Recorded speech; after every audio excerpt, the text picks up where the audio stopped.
Oh, Oh, get to it now. thought you'd never ask. Junie was trying to slide that one past there.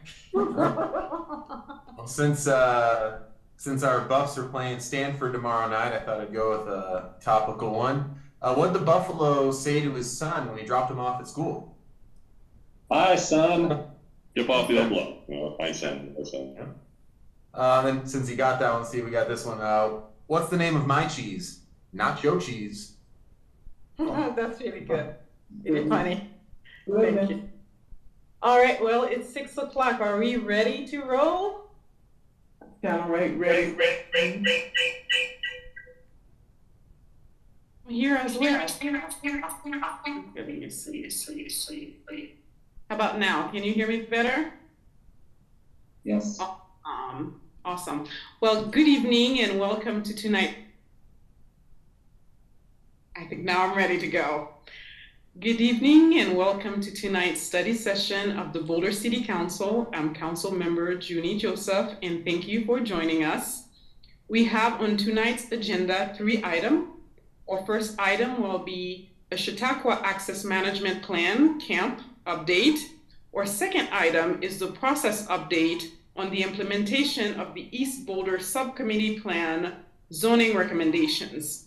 And our third item is a council discussion on supporting Boulder County Ballot Measure 1A, open space sales and use tax extension and revenue change. Before we go into our work items, I would like to outline how the meeting will be conducted. We will review staff recommendations for each of the items, and then we will have a time for questions. At the end of the presentation, we will conduct our council discussions with staff.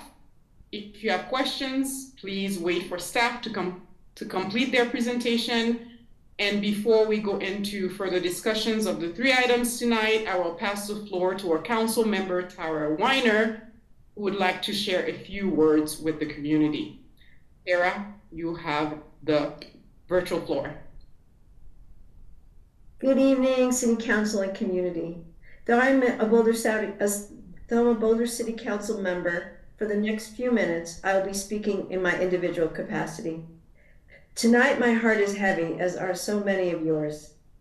I am heartbroken by the tragic events that have taken place this past Saturday, Shabbat, which was also the holiday of Simchat Torah.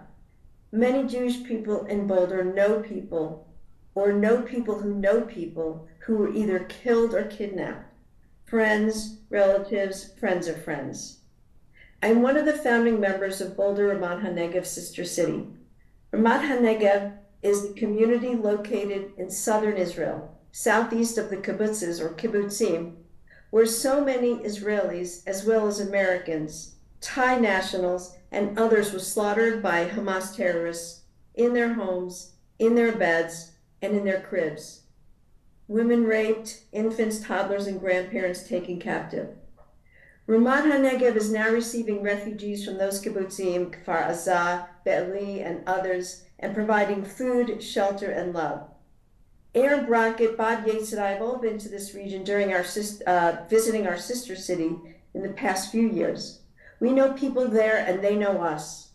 Mayor Eran Doron, Jared White, and others have visited here, hiked the Flatirons, and shared meals with us on Pearl Street. Mayor Doron and all of Ramat HaNegev, I think about you day and night. My heart is with you. I'm also one of the founding members of SIP, Sustainable Israeli-Palestinian Projects. SIP works to build and support sustainable projects between Israelis and Palestinians. These projects help the communities address critical environmental and social challenges and foster relationships between and among Israelis and Palestinians. I have visited Israel many times, as well as the West Bank, as a SIP board member, and SIP has many close friends in the region, including Israelis, Palestinians, Bedouins, Druze, and others. SIP is dedicated to peace, and through my involvement with SIP, I've been dedicated to peace.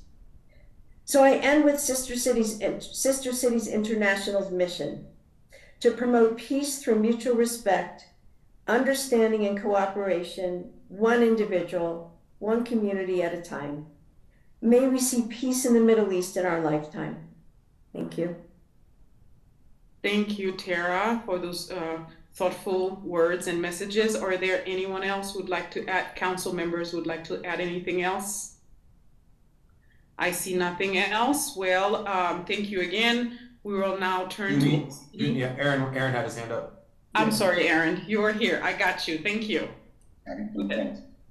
Tara, I wanted to thank you for that and just make a note that I did send an email on Saturday afternoon to Mayor Eran Duran, the mayor of Ramat HaNegev, expressing my personal support and the support of our city for our sister city friends and relatives in Israel. Thank you. Thank you, Aaron. I don't see any other hands at this time. Great. Now we will now turn to our city manager, Nuria Vandermind, to introduce our first item. Thank you so much, council member. I am luckily not going to inflict my voice upon you for too long, but I'll say that the next item is one of those great examples of the increasing cross-departmental work we are doing.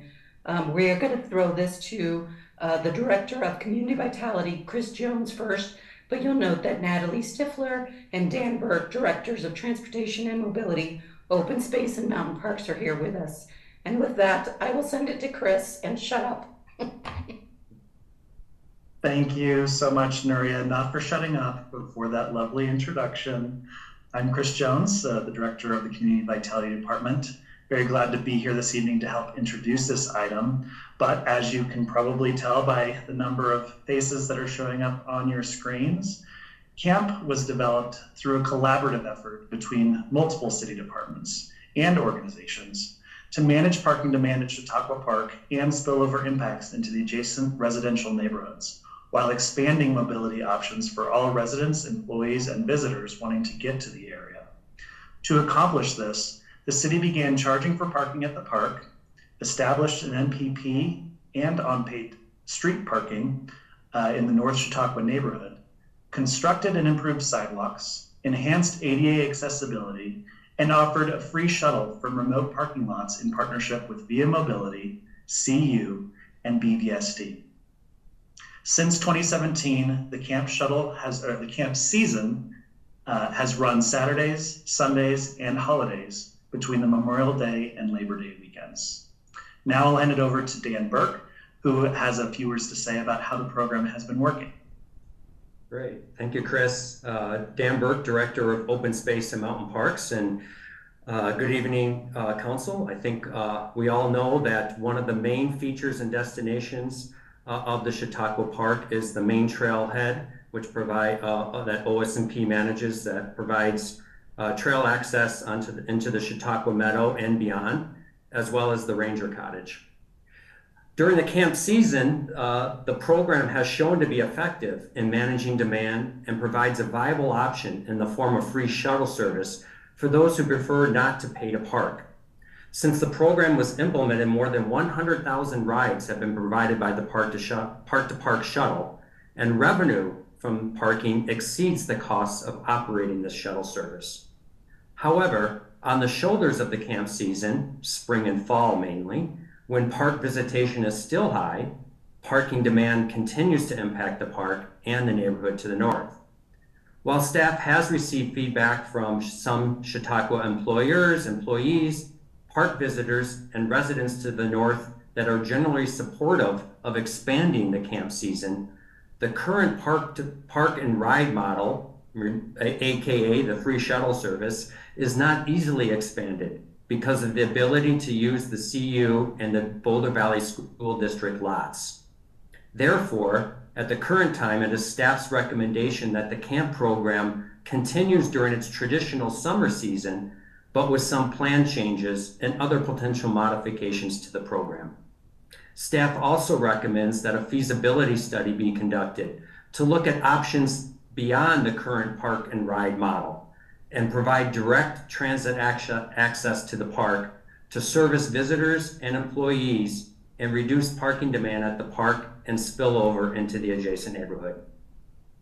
And now I'm going to turn things over to Natalie Stifler to introduce our staff presentation.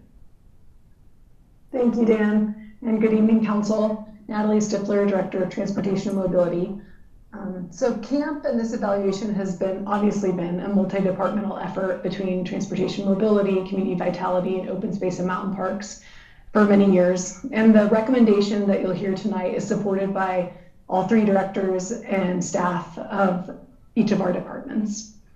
And now I'd like to hand it over to Chris Haglin, who led the interdisciplinary staff team that evaluated the CAMP program. He will walk you through the evaluation, findings, and staff recommendations. Thank you, Natalie. Before I start with the presentation, I would like to introduce the rest of the core project management team for the CAMP evaluation. Although I managed it, I would not have been able to do it without the support of these individuals, including Sam Bromberg from Community Vitality, Francis Bolding from Open Space and Mountain Parks, and Devin Joslin, our Principal Traffic Engineer in Transportation Mobility. So they are joining me here tonight and are available for any questions in their areas of expertise.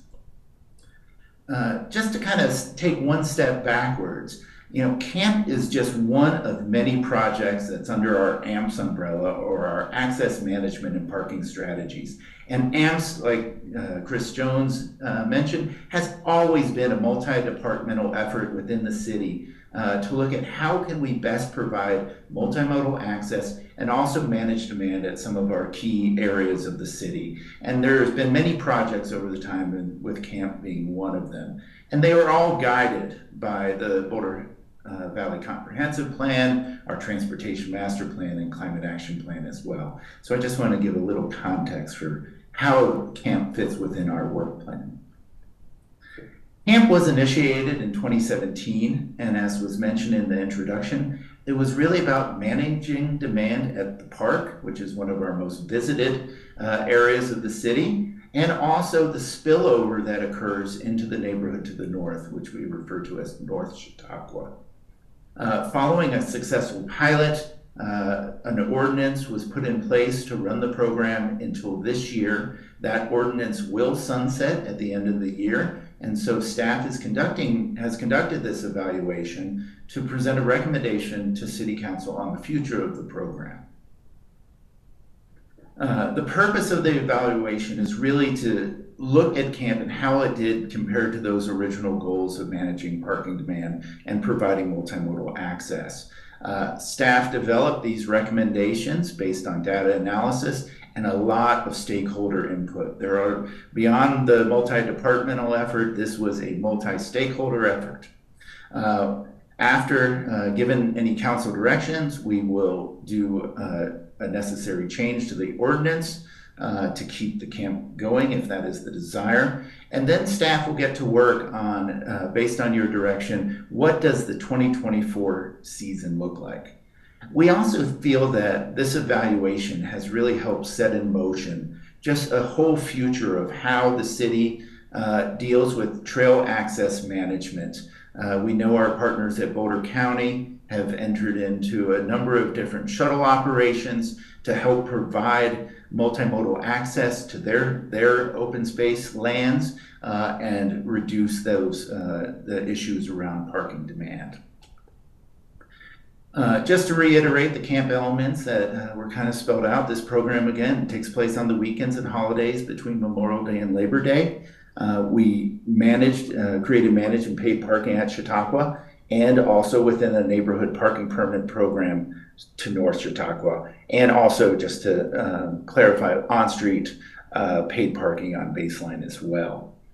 For those who do not wish to pay to park, we offered a free shuttle. We call that the Park to Park shuttle. That operated out of the New Vista lot there at Baseline and Broadway and at CU's Regent lot.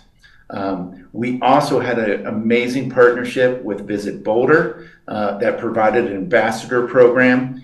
The ambassadors were on the ground to help with visitors in navigating parking and also the shuttle, and then provided great information about Boulder as well, I'm sure.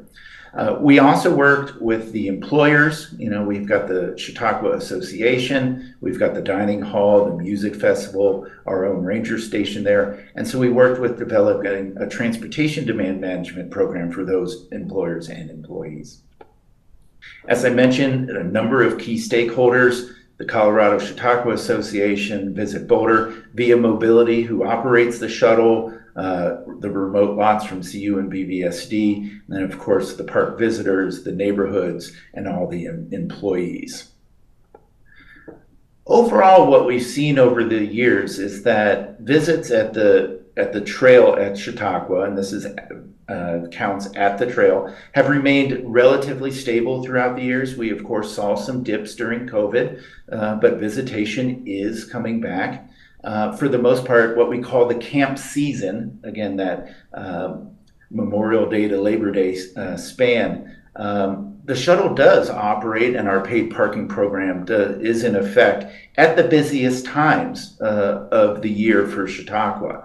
But there are still months on those shoulders of the seasons where we do experience visitation of over 1,000 visitors a day at the park. Today, the majority of visitors are Boulder residents, but we do receive a lot of residents from out of state and out of the country. And today, still, the majority of visitors do arrive by vehicle. As we mentioned in the intro, the park-to-park shuttle has provided over 100,000 rides.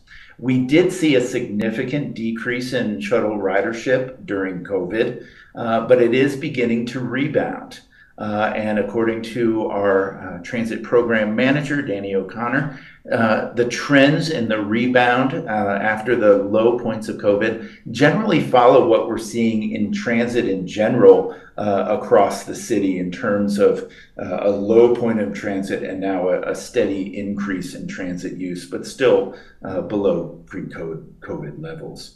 Overall, the shuttle operation costs have increased by 22%, but because CU and BVSD has charged us a little less, the overall increase in operations for the park-to-park shuttle has only increased by 7% since the pilot.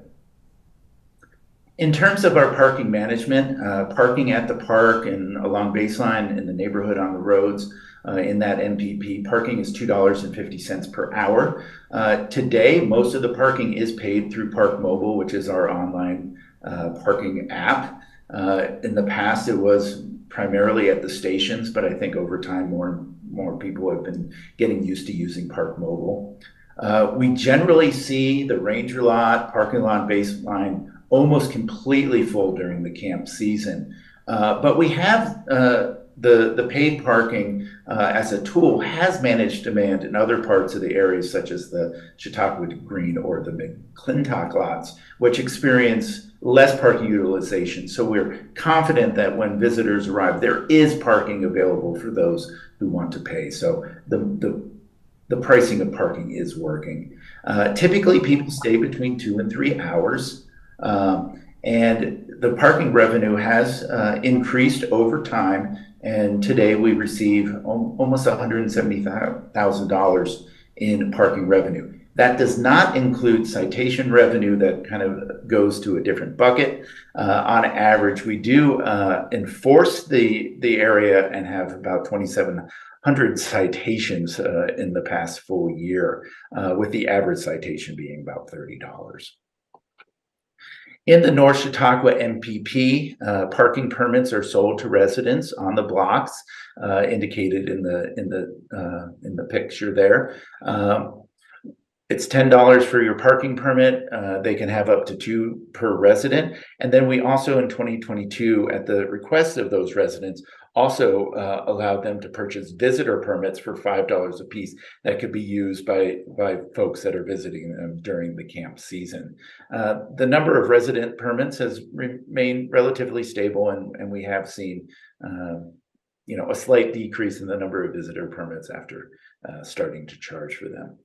In general, parking utilization in the MPP during the camp season the pricing of parking is working to manage demand. We still have some high areas along Baseline and on a couple of streets like Grant, which is right across from the park. But in general, the pricing of on-street parking in the neighborhood is reducing that demand and increasing the livability for those residents.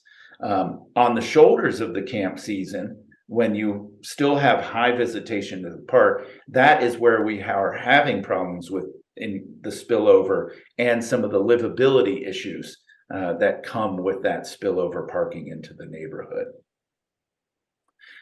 For the employers at Chautauqua, we developed a TDM program that provided a number of different benefits. Employers did provide parking passes. They do not have enough parking spaces for all the employees that are there on any given weekend during the camp season, but they also have provided parking cash out benefits, so essentially providing a financial incentive for those not to drive alone and use one of the parking permits. Carpooling has been the #1 option for those employees to team up and use one of the parking passes. But they have also provided telework options and improved their long-term bicycle storage as well. In talking to those employers and, all of them from the dining hall to the Colorado Chautauqua Association, the Colorado Music Festival, all believe that camp should be continued. It is effective in managing demand, providing parking spaces for those that do want to come in there, but also providing that multimodal option. Most of the employers and the employees would like to see the camp season increase, past what it is now. But as we know from the intro, it is difficult under the current park and ride model. And so what they really desire is that direct transit access to Chautauqua. How can we provide that? They also mentioned that they would like some more opportunities for parking permits. And so we are considering, can we provide commuter permits in the MPP like we do around the downtown area and in other places where we manage district, where we can sell some permits for those. Most of the employees who work at Chautauqua do not live in Boulder, which is the case for many of our employers.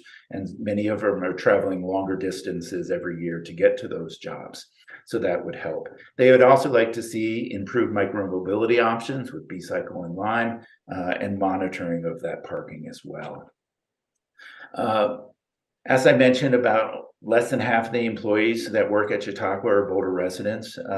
Most of them do drive or carpool nowadays, although some can use other modes of transportation. But still, a quarter of them park in the surrounding neighborhood, but outside of the MPP. So, walking several blocks to get to their job.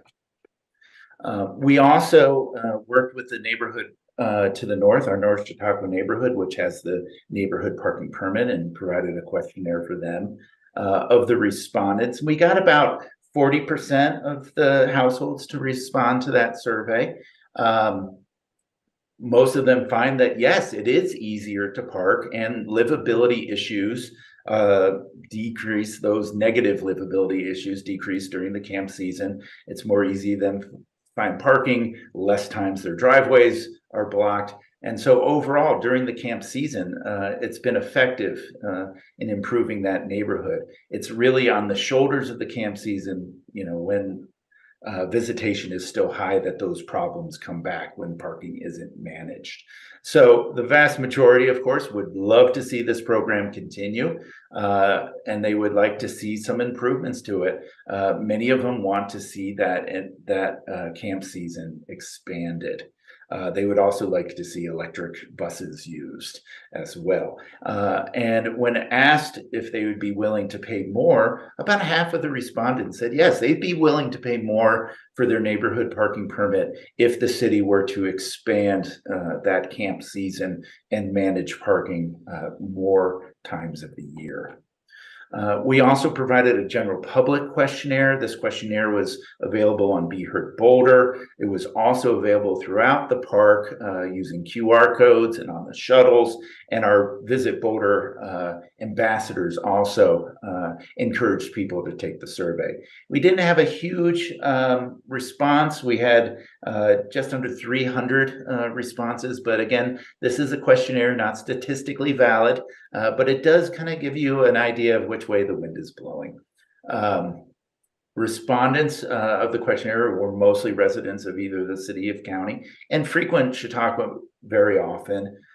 They typically come driving. Now, again, because this questionnaire was on the shuttle, we do see a higher use of the shuttle rates and the hop to Chautauqua as well, where they were able to get access to the questionnaire. Those who do drive generally park at Chautauqua or in the neighborhood, but a significant number still try and find free parking in the surrounding neighborhood outside of the NPP. What was really interesting is about 2/3 of the respondents said that they really haven't changed their frequency of visitation to Chautauqua after we instituted paid parking. But 1/3 did say that, because of paid parking, they do visit less. When asked why people visit less, and it wasn't necessarily the paying for parking, it was usually ideas around it's being too crowded or just the difficulty in finding parking, not necessarily the charging of parking. We did have a lot of respondents who used the shuttle, and they frequently rated the shuttle very high in terms of its use and effectiveness in providing a viable multimodal option.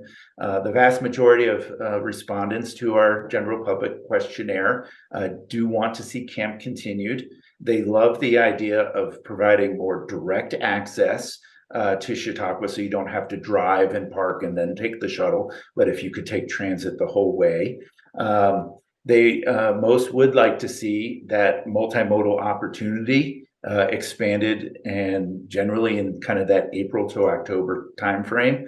Also the use of electric shuttles, and also expanding the survey potentially to Friday or when there is a major event at Chautauqua. We also worked with our racial equity team to try and reach out to different groups within our community, working with Latino Outdoors, attending the Festival del Sol. And so we did have some people who identified not as white take our surveys as well. In general, those non-white visitors are Boulder residents. They visit Chautauqua 2 to 5 times a year.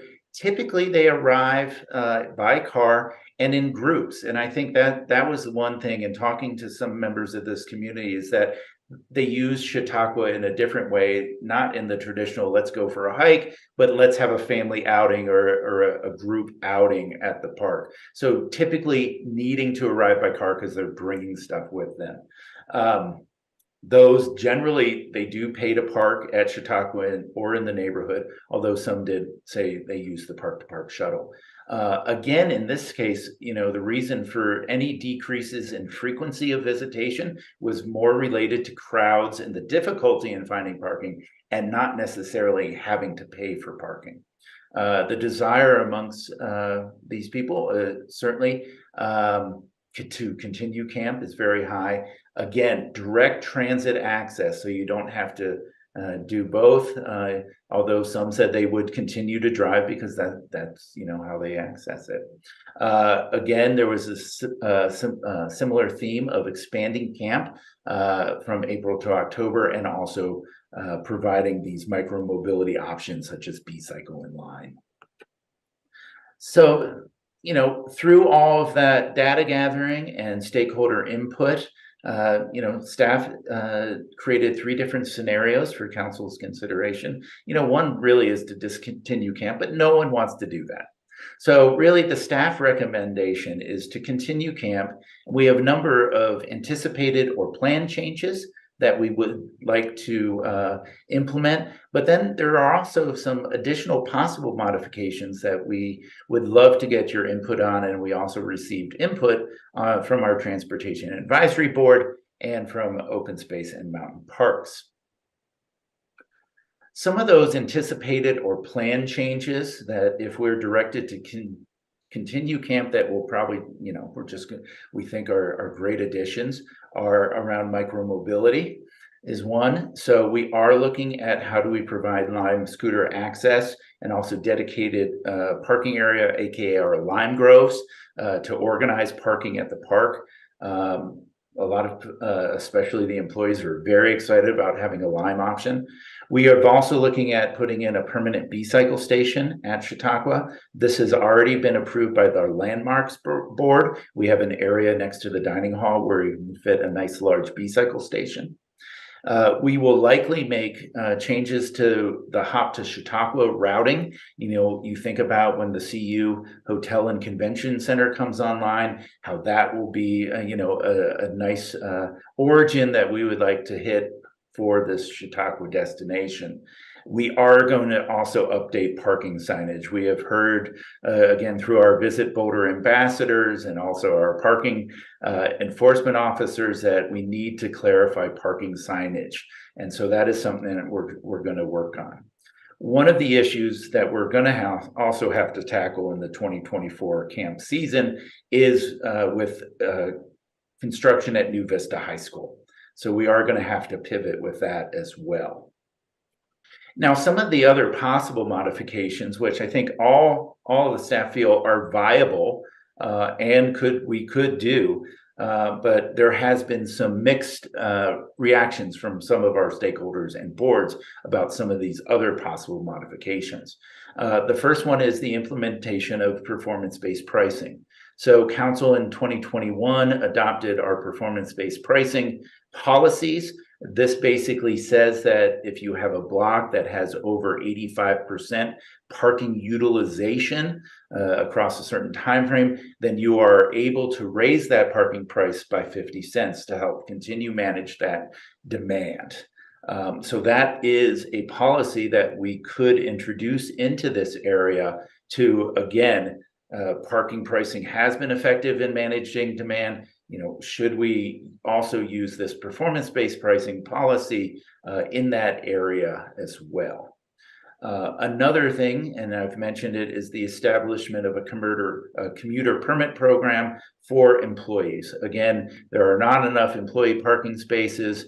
Many of these employees live outside of town, and the car really is one of their only viable options to get there. So can we establish a commuter permit parking program for those employees?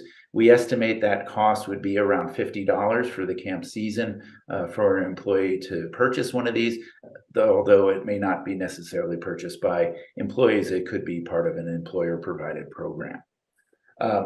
Another thing that we're considering and would like your input on is the use of some of the parking revenue to fund additional TDM benefits for those employees.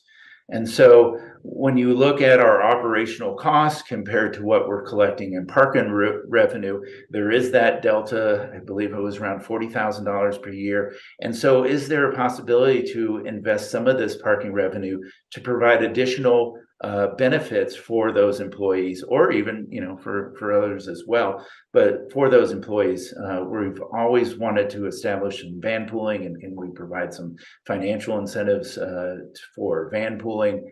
Could it be used to cover commuter parking permit costs? Could it be used to provide B-cycle memberships once we establish that permanent station there? So those are some of the potential things that we could easily add into the 2024 campaign or camp season. As was mentioned at the beginning, staff is also requesting, council's input and support on future exploration and essentially a feasibility study. As we've mentioned, under the current park and ride model, which using the park-to-park shuttle from remote lots, that is really the multi-modal option for those who do not wish to pay to park. But there are limiting factors, mainly using the lots at CU and BBSD. And so could we embark on a feasibility study of how can we provide direct transit access that works with our whole transit network, or perhaps a micro transit system to provide that direct access to Chautauqua for more of our residents and visitors. There is also a significant potential to coordinate with Boulder County that also operates additional trail shuttles, and this could be done under our trail access management program, which is another part, one of the other cogs of the AMPS program. this would, moving beyond that park and ride model, would enable us to expand that camp season and address some of those spillover demand issues into Chautauqua and the parking demand issues in the neighborhood to the north as well. We would want to do a financial analysis to really see the cost of providing microtransit or some type of direct transit access to Chautauqua, but it looks like our parking revenue and possibly citation revenue could be used to cover those costs. We are also looking at some needs of maybe managing some parking demand up on Flagstaff as well. So that could be an extension of this type of program. And Open Space and Mountain Parks really wanted us to, as part of this feasibility study and the expansion idea and the idea of providing direct transit access, it provides us an opportunity to collect further data and analysis and work with groups for the racial equity components of the program. We did take these recommendations to our boards, and the two boards, the Transportation Advisory Board and our Open Space Board of Trustees. TAB did not make a formal motion, but they are in favor of continuing camp with those anticipated changes and possible modifications. They did not rule out any of those possible modifications that I just explained. And TAB is in support of conducting a feasibility study to see how we can provide that direct transit access to Chautauqua and provide that ongoing multimodal access while managing demand. Open Space Board of Trustees passed a formal motion. That motion was contained in your study session packet. In general, Open Space Board of Trustees was supportive of continuing camp, but not all the elements that TAB supported. They were not in favor of the performance-based pricing component of that, and they did have concerns around the safety around micromobility, a lot around the hill at baseline, I would say. They do support further exploration and the feasibility study of looking at how we can create this more comprehensive trailhead access management plan. But they do feel that, for that feasibility study, more data is needed to support the expansion of the camp season. And they, as I mentioned in the previous slides, that they were really interested into a deeper dive into the racial equity components and our underrepresented groups and how an expanded camp season could benefit those groups. Just to provide a little timeline, we're here at the study session. If staff is directed to continue camp, then we will have to do an ordinance update. It's a fairly straightforward ordinance update. We could simply remove the date within the Chautauqua ordinance that has its sunset now. And that would be done kind of in the November-December time period.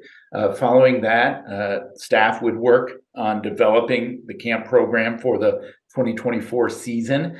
And then depending on, funding availability and other work program items, we could also look at initiating that feasibility study if directed and supported by council in that 2024, and then of course probably into the 2025 season to see if we can provide this more holistic trailhead access program beyond camp's current park and ride model.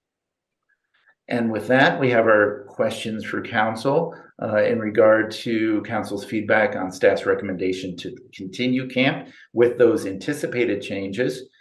We'd love to hear feedback on those possible modifications, and then also any feedback or direction on staff's recommendation to explore the feasibility of providing that direct transit access. And that concludes the presentation. Thank you. Awesome. Thank you so much.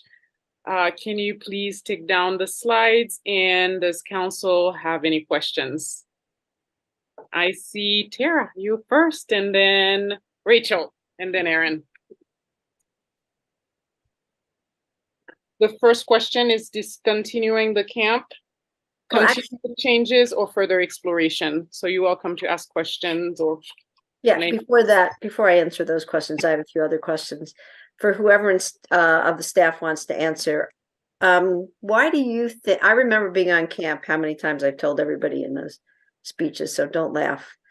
I don't know, 5 years ago or so. And one of the things that stuck out in this presentation was the fact that our ridership is decreasing over time. Do you think it's only because of COVID, or could it be there's not enough advertising, less interest? I think one of the things that I was thinking about is, do we have enough advertising? Mm-hmm.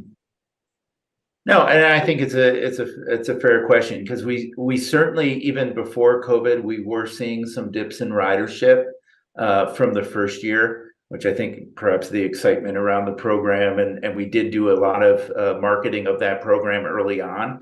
So I think certainly awareness could be a key, and maybe we need to kind of revitalize that and work with Visit Boulder to expand awareness.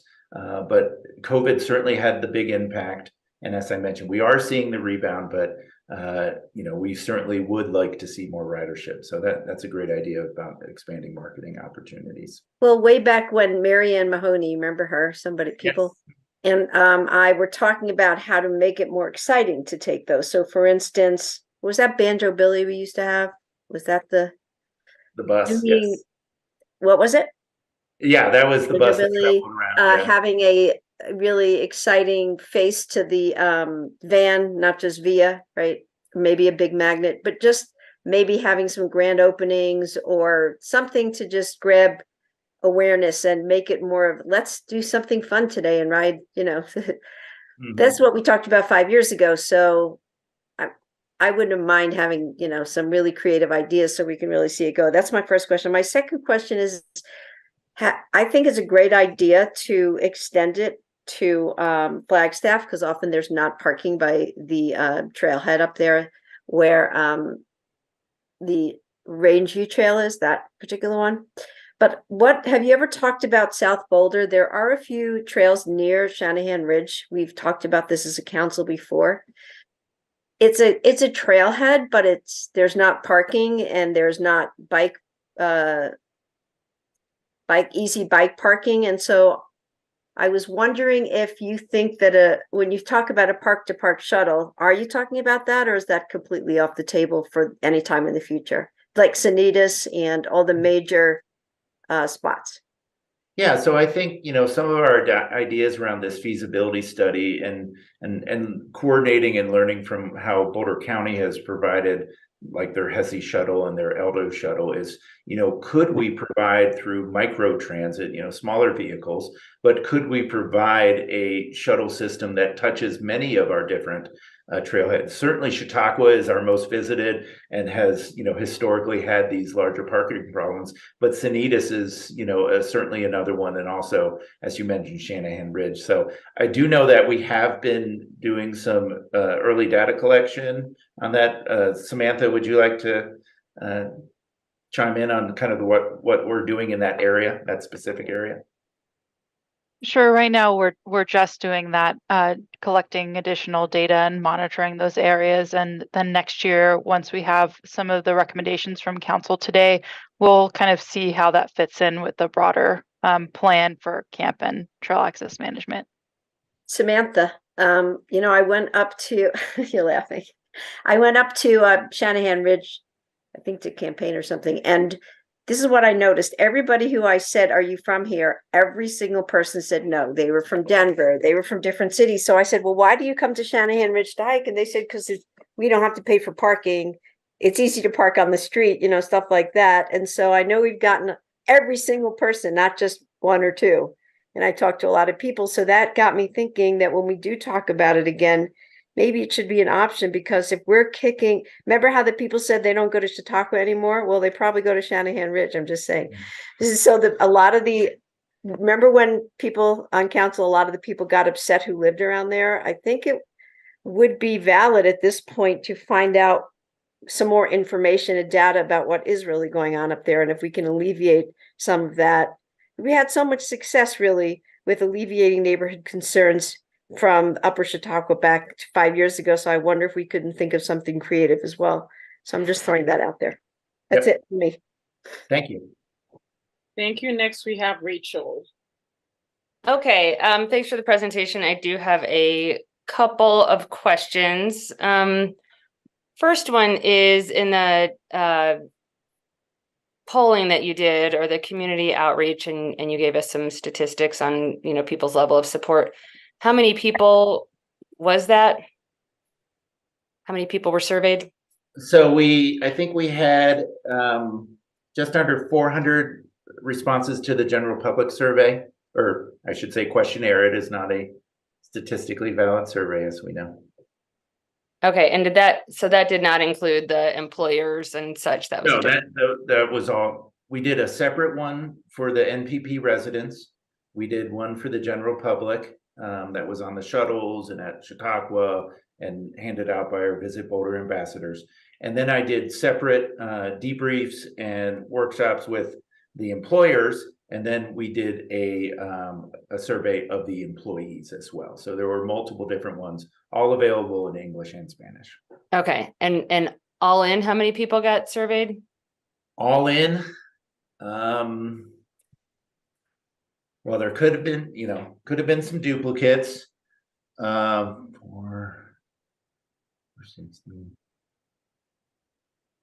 That's okay. I mean, ballpark. Over 600. Over 600. Okay.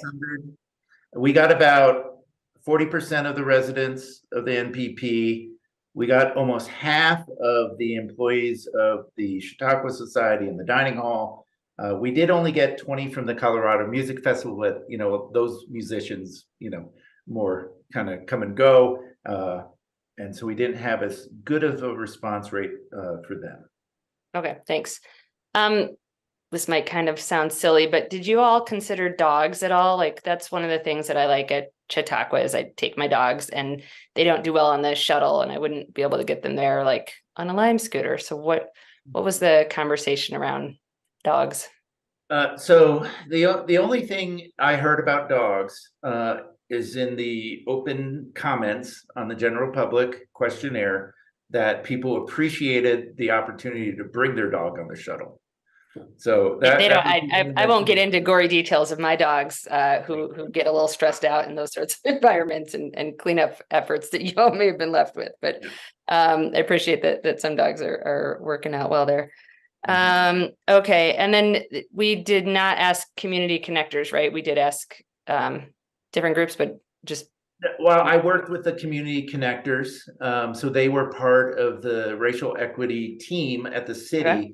When we did debriefs and interviews, and then they helped me, get in touch with groups like Latino Outdoors. Also recommended the Fiesta del Sol as a unique engagement opportunity. The community connectors also were doing some other city-related engagements. There was an engagement with one of the neighborhoods by the airport. Maybe it was San Juan del Centro. Where the community connectors help hand out the QR codes for the surveys in Spanish in that community as well. Okay, thanks for that. And then to Tara's last point, like, did you separately pull out from the data City of Boulder feedback, like residents in terms of? I did not specifically, but can easily do that. The majority of respondents were City of Boulder residents, but I could certainly pull them out to see, if there's any variation in the responses. In general, there seemed to be, continuity between all different groups, and supporting camp continuing, and also in kind of the different sets of improvements that were desired. So it would be fair to say from your data then that, which would surprise me, to be honest, that people who are having to pay still support it as much as people who are kind of benefiting from the neighborhood parking reprieve?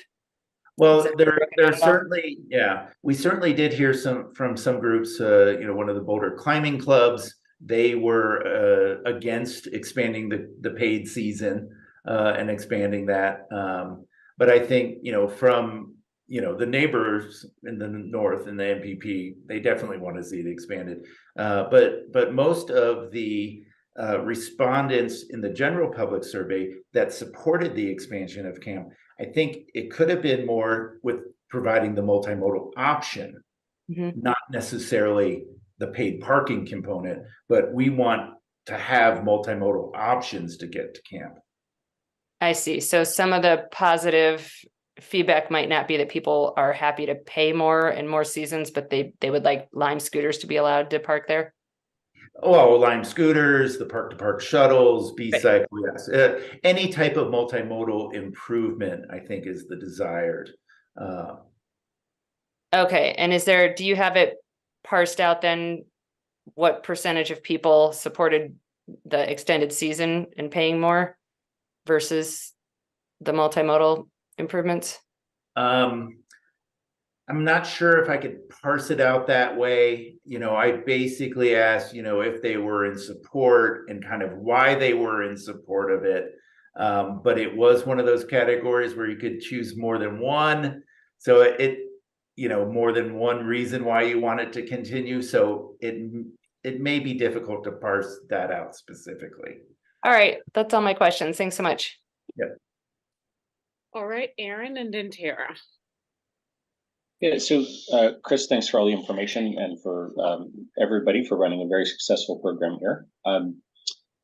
So you're talking about the possibility of direct transit access, and Tara had some good points and ideas that you responded to, but can you maybe flesh out a little bit more? Like if we were to implement direct transit access, like what would be maybe a top 2 or 3 kinds of ways that might look like? But not binding you to anything, but just to give us a better idea of how that might function. Sure. Certainly, this would be informed by a feasibility study. But, one way that I've been describing it to people I talk with is, we have the hop to Chautauqua route. What if we were to expand that hop to Chautauqua route so we would hit more areas and have, Chautauqua as a destination? That would certainly be one way of doing it.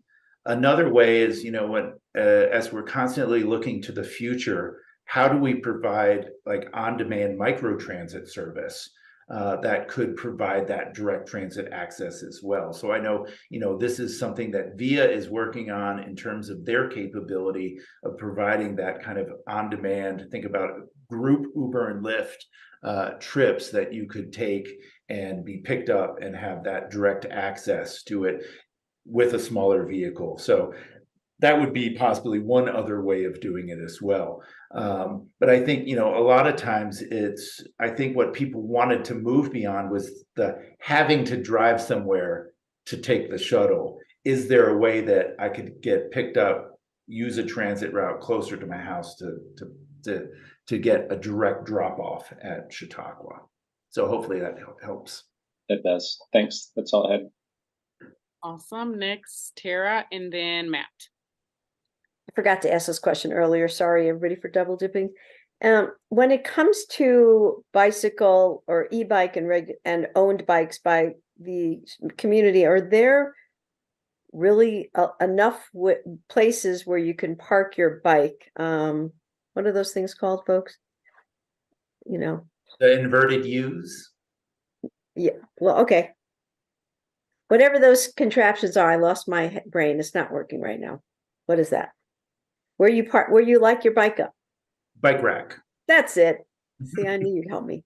Yeah. Our city standard is generally the inverted U. Okay, the inverted U's. I like that. So do you think right now there are enough bike racks at Chautauqua and at Sanitas and in various other hikings, but specifically at Chautauqua? I don't know if we've collected specific data on bike rack utilization. When I've been there several times over the past year, I saw adequate bike parking near the Ranger Cottage. It didn't seem to be totally filled, but I don't know. Sam, have you ever collected any bike parking? No. Okay. CB has not done that. When I was at People's Crossing, the bike rack was in a location that was behind trees. And lately I've been thinking how to get people on their bikes to these various locations. And according to this film that I watched from Vancouver, probably a lot of people watched it, having them out in the open as much as possible and really visible helps people, gives people a sense of security that their bike will be there when they get back. So I think that one of the reasons why people have a feeling, but I could be wrong, they don't take their bike more places and leave them for hours is because they don't have that feeling of security. At least that's what they say on the various social media sites. So I was just wondering if you guys had any thoughts on that. Did it not come up, or you think everything's fine? It did not come up as an issue that people were having. But Francis, I see Francis unmuted because I do know that Open Space and Mountain Parks is about to, or maybe initiated, a site planning exercise there at Chautauqua. I was just going to chime in that that's something we frequently evaluate at trailheads and access points for open space. We base that level of infrastructure based on the amount and type of visitation we're getting. So we do review that fairly frequently, and I think we will be in the process of reviewing that again for Chautauqua this year. Francis, could you introduce yourself just for everybody listening in? Yes, of course. Francis Boulding. I'm the Recreation and Cultural Stewardship Senior Manager with Open Space Mountain Parks. Thank you. Tara, are you done? Awesome. Matt, was that your only question? Not for the introduction. That was not my intended question. I mean I could predict the future technically, but that was not the case. No, my question is much more general. And I've said this in our last meeting. We like to use pilot synonymous with perpetual. So was it a pilot in 2017 and then this next chunk to 2023 is sort of pilot plus? Are we still in a pilot phase, or is this considered a program that we are operating and we are tweaking as we go? It's important for us to kind of know how we're classifying it. But I'm just curious what is the staff thought or what was previous council direction in its intention? Yeah, so I think clearly the first year was a pilot. And then the ordinance was put in place to have it run until this time to evaluate it. I myself have thought of it as a program, not, and now I think, one of the key questions is, as if we're directed to continue this, do we remove a sunset date from the ordinance and just have this program continue in perpetuity with, of course, staff working to make those operational changes, to address any issues or to, seek constant improvement in the program. And if any of my colleagues disagree with that characterization, speak now. I appreciate that. Helps clarify things a lot, Chris. Appreciate that. Awesome. That's it. Are there any other questions coming from council? Seeing none, are there any feedback at this time? Seeing none at this time, I can straw poll the 3 questions being asked. Yes, Rachel.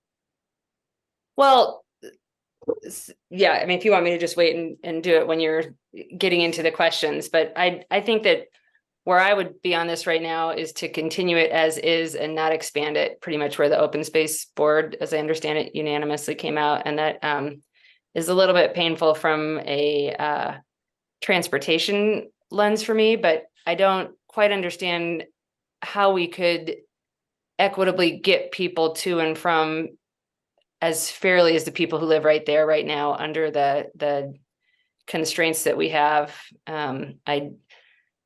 I think that the people who, and I'd be open to looking at, all city residents maybe could have a free neighborhood parking pass while they're there or something, and getting at it that way. But I do not understand how the majority of people who don't live close can get there on days when we don't have that easy parking access at the schools that are nearby. And I haven't quite seen, I think we got an email to the effect of we haven't really seen evidence that this is needed right now. So I would be supportive of more micromodal access. So that piece I full steam ahead on, but in terms of charging extra parking fees for people to get there when it sounds like there is, ample way to utilize it right now, I would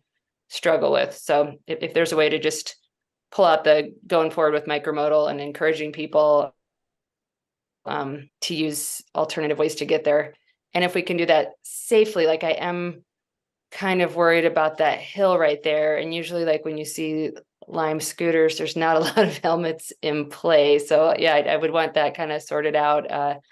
Just a little bit worried there, but so anyhow, supportive of micromodal, but I think we would have to have a really good plan for the people who don't live close and are city residents to access it as easily as the people who can pay to live right there and can already walk right there. And so I just have I struggle with that on an equity basis, and I can't figure out how to fix that. So that's where I'm at. Lauren. Thanks, Junie. Yeah, I agree, Rachel, with the direction you're going with that. I would like to see the program continued on an ongoing basis and not needing to be updated every couple of years in terms of, are we doing it? Are we not doing it? I know personally that has impacted my ridership. Like, is this still going on? Should I, because from my house, I can like hike across open space to there and then use public transportation to get back home. But I wouldn't want to show up and have that not in place. So I think making it a more consistent program might help with increasing ridership. And, as Tara spoke about, trying to sort of advertise it more heavily again. And then I would support staff looking at changes and bringing back sort of a list of what those might look like. I'm open to the expanded season, but I would want to look at that in terms of a whole suite of other things and really sort of look at what phase 2 of this looks like collectively with, maybe expanding to Flagstaff and some of those other components you brought forward. Thank you. Thanks. Aaron? Yeah, I'll agree with my colleagues. I won't repeat their points. Thanks for that, Lauren and Rachel. The one thing I do want to address specifically is the third question about the looking at transit past the current park and ride model. And I'm very interested in that. I think that has a lot of potential. So would love for you all to dive into what that could look like. And my personal thing that I like the best would be including Sanitas in it as well, because that's an area where there's never parking on weekends and overflow, and it's hard to get up there. There's a little hard with a bike and no transit access. And so if we had some way where we have direct transit access to both Sanitas and Chautauqua that is available to more people from more neighborhoods, I think that would be amazing. So would love to see further analysis of the potential there. And potentially microtransit, I mean, as long as it is actually still group rides, right? Like not just picking one person up and taking them to one spot. And I know you get that, but just have to have a real significant group component to me to be valuable. But would be really interested if we could make that work efficiently and well. But anyway, just amazing work, and thanks for all that you've done, and look forward to the continued success of the program. Tara, you're up. Remember you guys were talking about the climbers and their objections? Who was that spoke about that email that the climber sent us? I mentioned it. Yeah, we received an email, I think City Council did, and essentially they were for continuing camp, but they were not for increasing the cost of parking, and they were not for expanding the camp season where you would have to pay to park more months of the year. And I think, I would like to just clarify, in the staff recommendation, we're saying to continue camp, and we have some plan changes, and then continue camp, and there's some things we want some input on. The expansion of the camp season to more months out of the year is really a component of the future feasibility study, because we can really only expand it if we can, design and fund a viable alternative to our current park and ride model. So part of the, just continuing on with camp, it does not include that expansion of months. That's really, could we expand it if we were able to develop a system to provide multimodal access to Chautauqua beyond the limitations of the current park and ride model. So I just wanted to clarify that.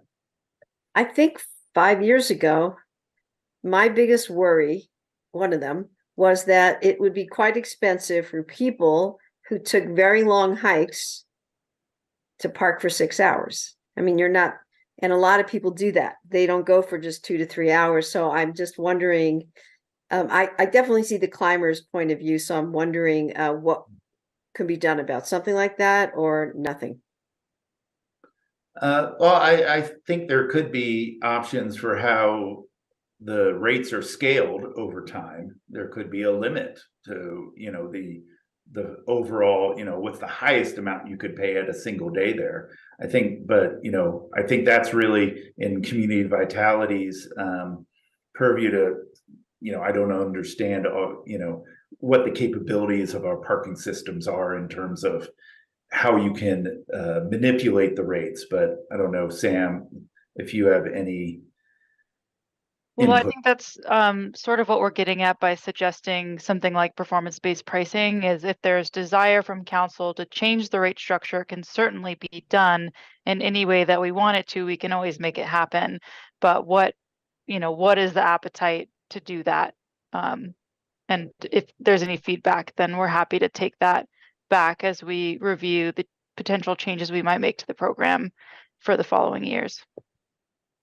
And the last thing I want to say is, Lauren, in regards to Shanahan Ridge's bus service, I guess what I'm trying to figure out is, because Shanahan Ridge does have bus service, but what I'm trying to figure out is how to lessen the amount of parking. They don't have any trail parking up at Shanahan Ridge, which is what the people complain about. So how do we lessen, and this is for the future, like in the next 5 years, how do we lessen the amount of parking up there? How do we incentivize people to use their cars less up there?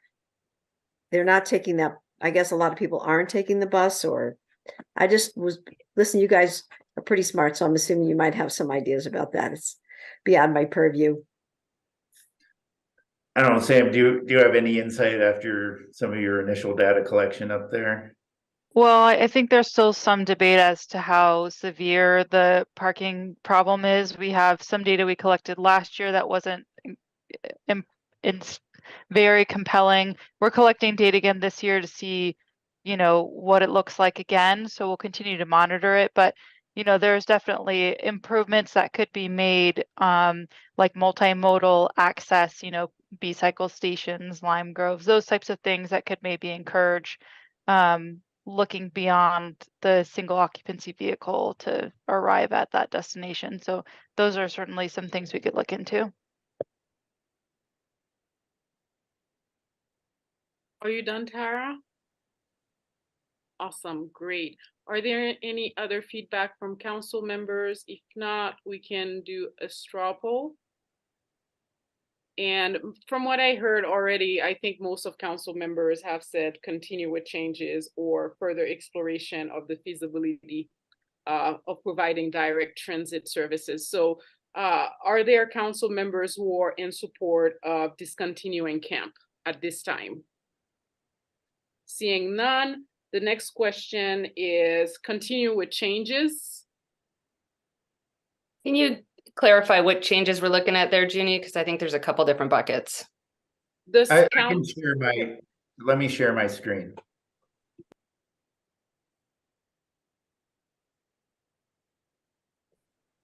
Well, and I think you want to distinguish between the anticipated changes and the possible modifications, right? Yes. Yeah, great. Yes. Does council have feedback on the possible modification to camp at this time? I know a lot of you already offered some of the feedback So I'll just reiterate, like, I'm very open to multimodal access increasing. And I think I heard you say, Chris, that goes hand in hand with extending the season and maybe days of the week, but I don't support that portion. So I am supportive of looking at multimodal and seeing if we can do more of that and in some more places potentially, but I am not in favor of charging city residents more hours and more of a season to have access to hiking. When I think that we don't have really great options still for people taking dogs and people who need to get there quickly and at times when the high schools and such are going to be not available for parking. Okay. So just to clarify, these are the anticipated, or so you could say plan changes that staff has said, these are things that we need to do or should do. So these are the anticipated changes.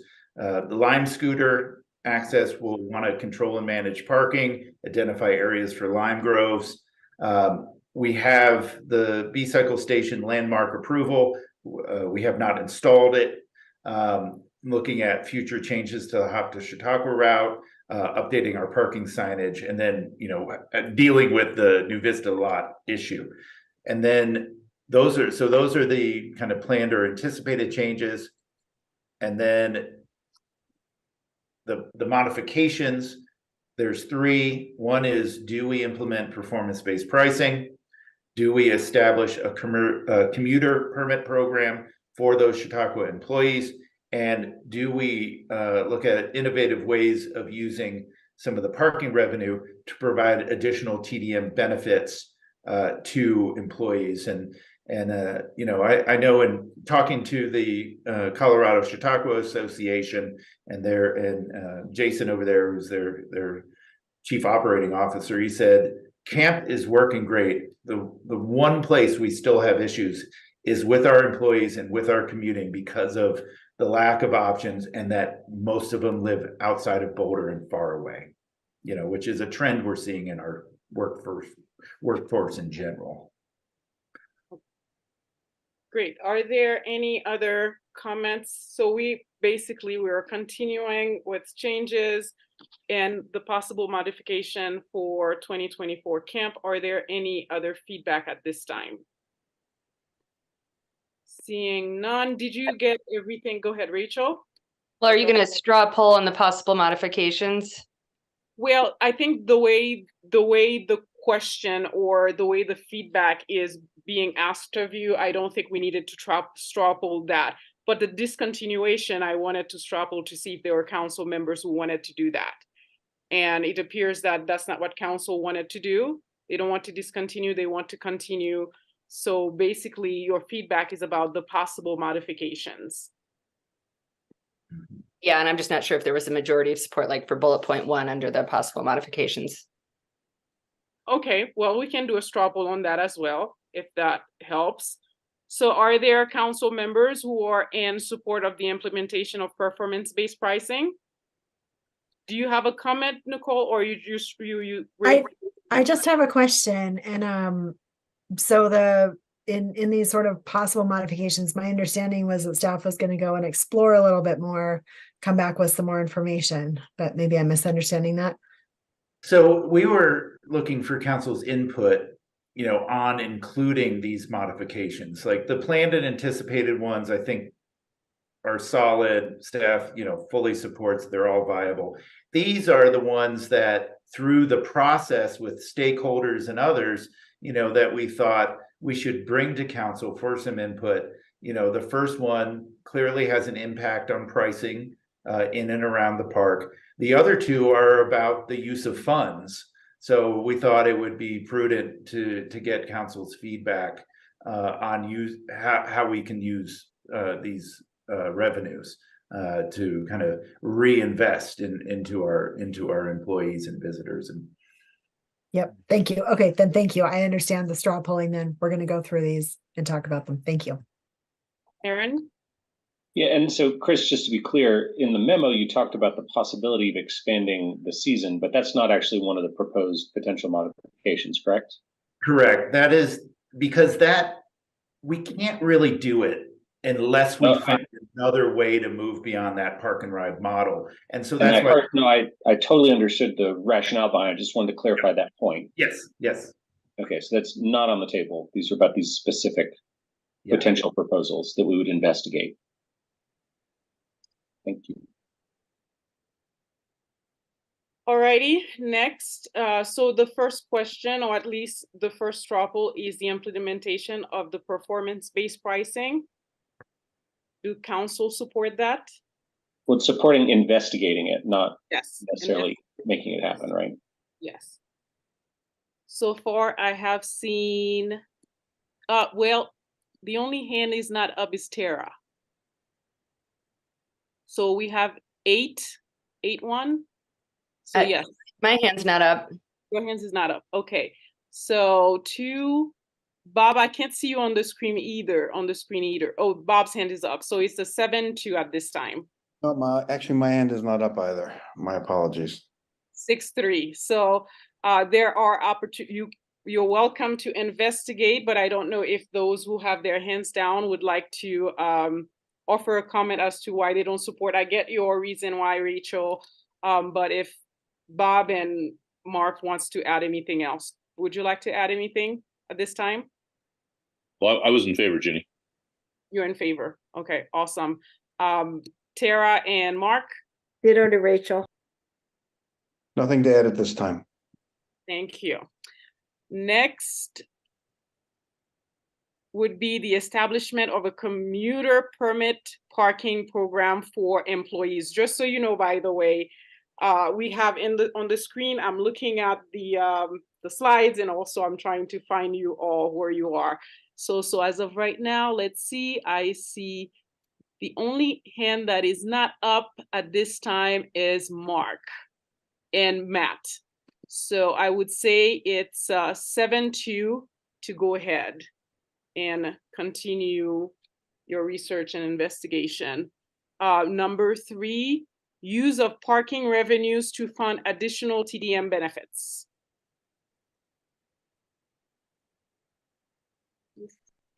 Great. As of right now, we have only Mark and Bob are the only 2 people with their hands down. So yes, you're welcome to move forward. Would you like to offer any feedback for those with their hands down? If not, we're welcome to move on to the next issue and subject matter. Did you get everything that you need, Chris? Yes, we can certainly further explore those areas. And what I would say is when we go back and we are designing for the 2024 camp season, we can bring back those, our proposed designs with those elements and present those to council. Awesome, great, thank you. Now, next we have does council have feedback on staff recommendation to further explore feasibility of providing direct transit services to Chautauqua? Are there any feedback at this time from council members on this particular issue? So we can still straw poll these ones as well, which is, please do it all together. Just do a global. Yeah, because it would be a feasibility study that would look at all of these different elements and to understand, is it possible to provide the service? How much would it cost? And then we could bring that back, and that study would, we could initiate it in 2024, likely to continue in 2025. And then we would certainly, bring back information to council saying, we've gone and we've looked at this, we see a viable path forward, or, and then we can move on from there. And Chris, just for clarity, as council considers these possibilities, I guess the question is there anything else that we should get in feedback to consider as we're doing this feasibility study? Would that be accurate? if there is additional feedback that council has as we're doing this, to get it now. Yeah, sure, that would be great. You know, these are kind of the components of the feasibility study that we thought would be good, but you may think of other ones as well. But I would say that, you know, the idea of the trail, kind of a holistic trailhead access management, would include us looking at other destinations beyond Chautauqua, you know, and that may be something you were thinking of, Nuria. You know, to Sanitas, to Shanahan Ridge, those other areas as well. Great. Now, how many council members support this future exploration into feasibility? Rachel, you have your hands up. Well, just that I'm not going to be in favor of anything that charges people more than the people who live right next to access have to pay. So for city residents, I that's just inequitable to me. So I support looking at it, but I just wouldn't build that into it. Thank you for that. Yes, please raise your hands and let me know if you support this study or further exploration. At this time, this is an 9 actually. You have unanimous, except with the caveat that Rachel doesn't support or at least increase parking fees on community members. Well, that brings us to the end of this particular issue. I just wanted to reiterate what I've heard so far from council members, especially from Rachel as well. She welcomed continuing your exploration and research, continuing the camp as supported by the Open Space Board. And also, one of the things I hear from multiple council members as well is the micromodal, multimodal increased as well, to look into expanding marketing, right? Because you want people to know about access, how to get from one trailhead to another, and also looking into microtransit. But also what you've heard from some council members as well is when it comes to the pricing performance, please think carefully about community members and what does that look for them when you're increasing parking fees. So that's the feedback that I have summarized from my fellow council members. And do you need any more feedback? Do you feel like you get exactly what you need to move forward? Yes, I think we do. And I just want to say thank you for your time. Really appreciate the thoughtful input. And I would also just take a moment, just thank you to my project team. It was really a great team effort, and also all our stakeholders. You know, we wouldn't have been here without their feedback, their input, and their commitment to this project. So thank you. Well, thank you so much for being here. And thank you for this really, really great presentation. Next, we have the process update on implementation of the East Boulder Subcommunity Plan zoning recommendation. And I will pass it along to my city manager, Maria Vindermite. Thank you, Councilmember Joseph. And for that, we'll go straight to Kathleen to spare you my voice. Yes. Okay, I'm going to pull up a presentation, so I'll share my screen. All right, let's see. Can you all see well? Okay, great. Let me see if I can just move something so I can see my notes here. All right, here we go. Okay. Well, good evening. My name is Kathleen King, and I'm a planner on the city's comprehensive planning team. It is great to be back at City Council this evening with an update on a key implementation step of the East Boulder Subcommunity Plan. I think most of the council members were involved in the planning and adoption processes for the subcommunity plan that took place over the last few years. So I'm really looking forward to working with you all on its implementation. So tonight, we're going to be talking about zoning. As Junie described, I'm going to give a presentation first and go over some of the background and early process information that we've collected so far. After that, we can go through any clarifying questions you may have, And I'll mention that I'm joined tonight by PNDS Director Brad Mueller and Comprehensive Planning Manager Christopher Johnson, who are also available this evening for questions. And then I have some questions focused really on the form-based code that I look forward to getting your feedback on. So we'll start with East Boulder and just give a reminder about where this is. The East Boulder subcommunity is one of the city's 10 subcommunities, and it's generally located north of Arapahoe and east of Foothills Parkway. So it includes areas like Flatiron Business Park, the hospital, and Belmont City Park. Today, the area is generally industrial and office focused. And the city went through a 3-year planning and engagement process to identify how the community would like to see East Boulder evolve over the next 15 to 20 years. And that resulted in the East Boulder Subcommunity Plan, which was adopted by Planning Board and City Council last year. During that process and captured in the plan, the community provided intentional direction for how they wanted certain neighborhoods to look and feel as they changed through redevelopment over time. The plan uses a tool called place types that describe allowed and conditional ground floor uses. So allowed and conditional ground floor uses these are the types of businesses or homes that we want to see along a street frontage. Allowed uses above ground floors, so whether upper stories should be residential or commercial or some combination of the two.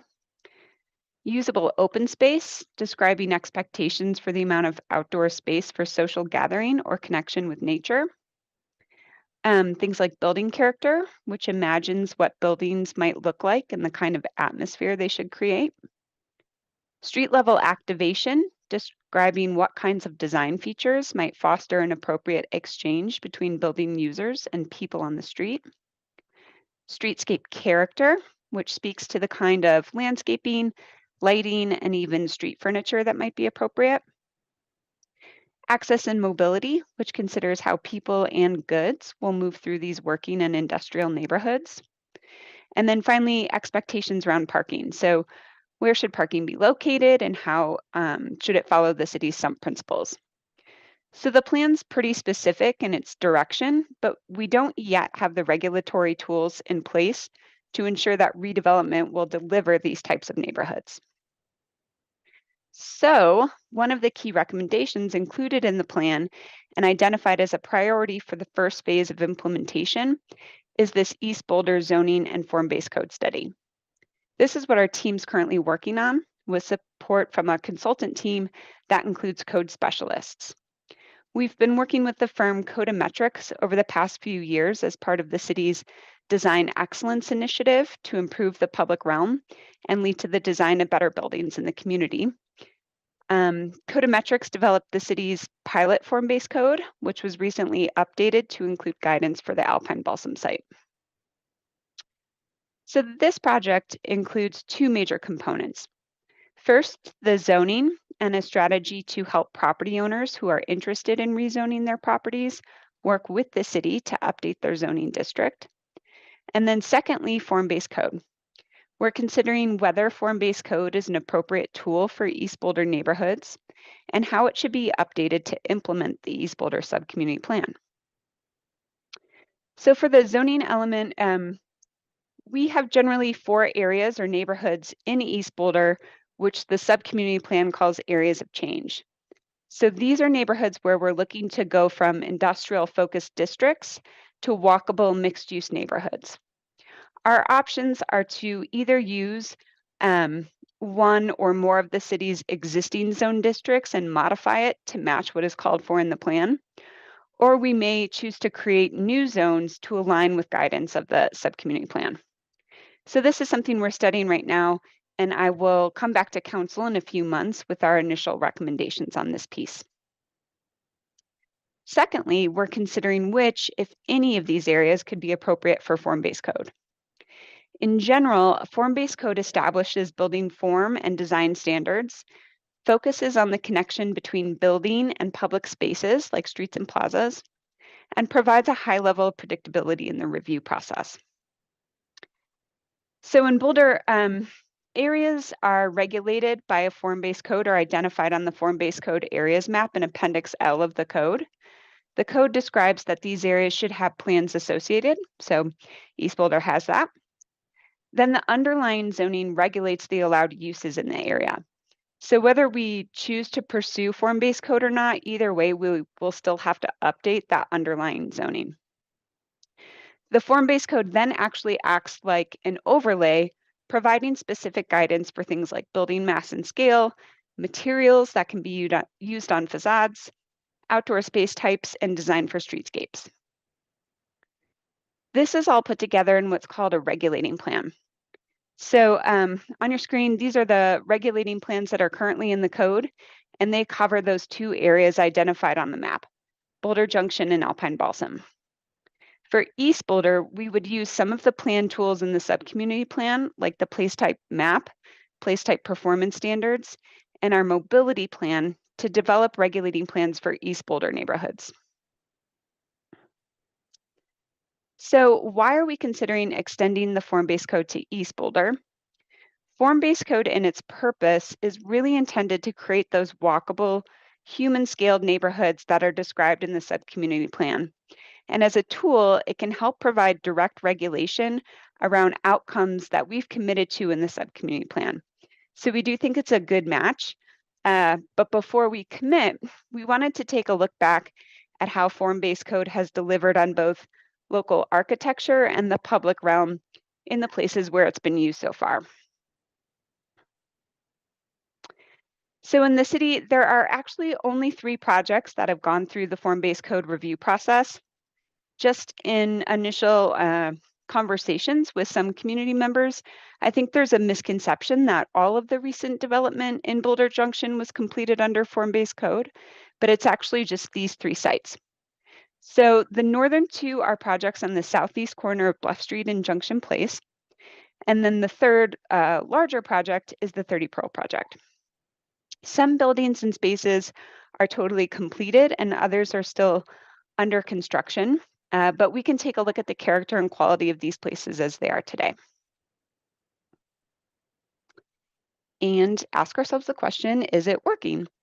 So I've collected some images of the sites, and as we walk through these, I asked that as you consider this question, you're not necessarily critiquing the architect's choices, but instead consider whether the specific and measurable components of the code have improved the quality and character of the neighborhood as a place.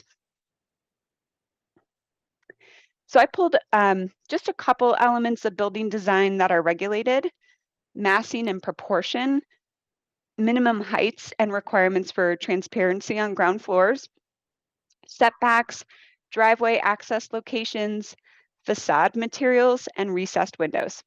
So here's some images of how those are playing out in the neighborhood.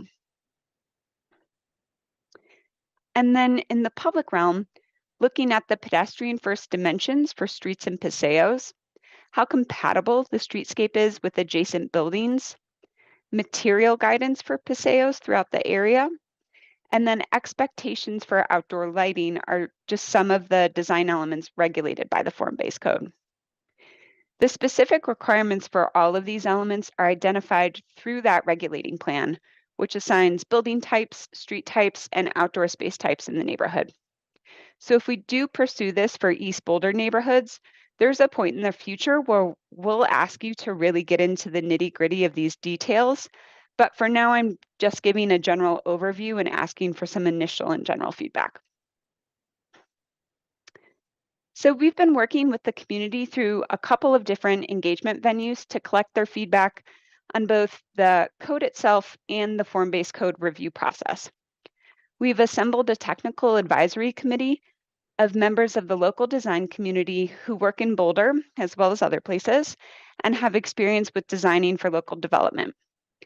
We've also engaged a series of focus groups, including area property owners and developers, area business owners, mobility service providers and advocates, and a group of local planning and housing advocates. We're also holding one-on-one interviews with groups like the Boulder Housing Partners and those interested in area redevelopment.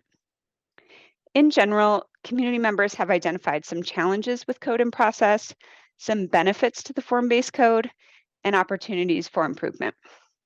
So some of the challenges that we've heard from community members is that there's a concern that kind of the level and specificity of the regulation could limit creativity of the design community.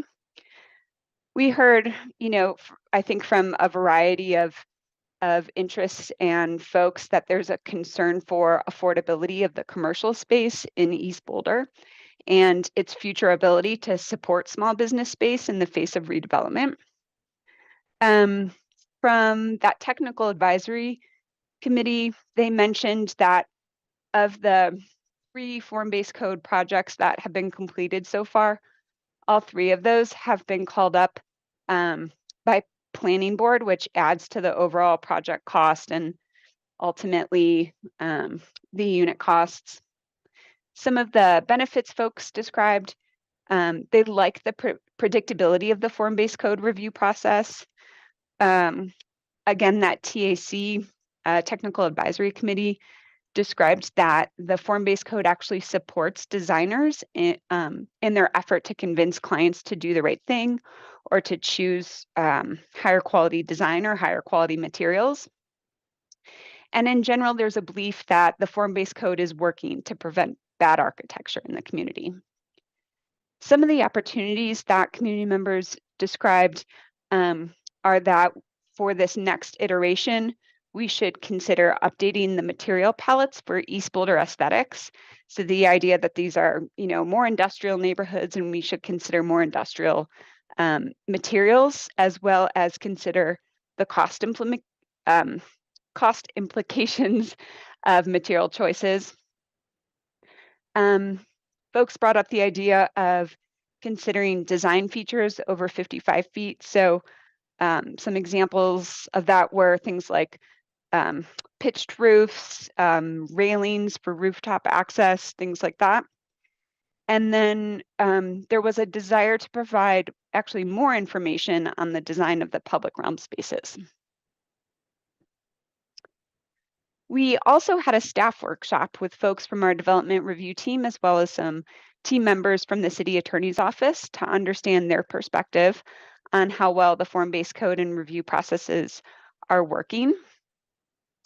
Some of the challenges that they described are that the form-based code in the projects that have been built so far haven't really delivered outdoor spaces that are feeling welcoming to children or welcoming to families.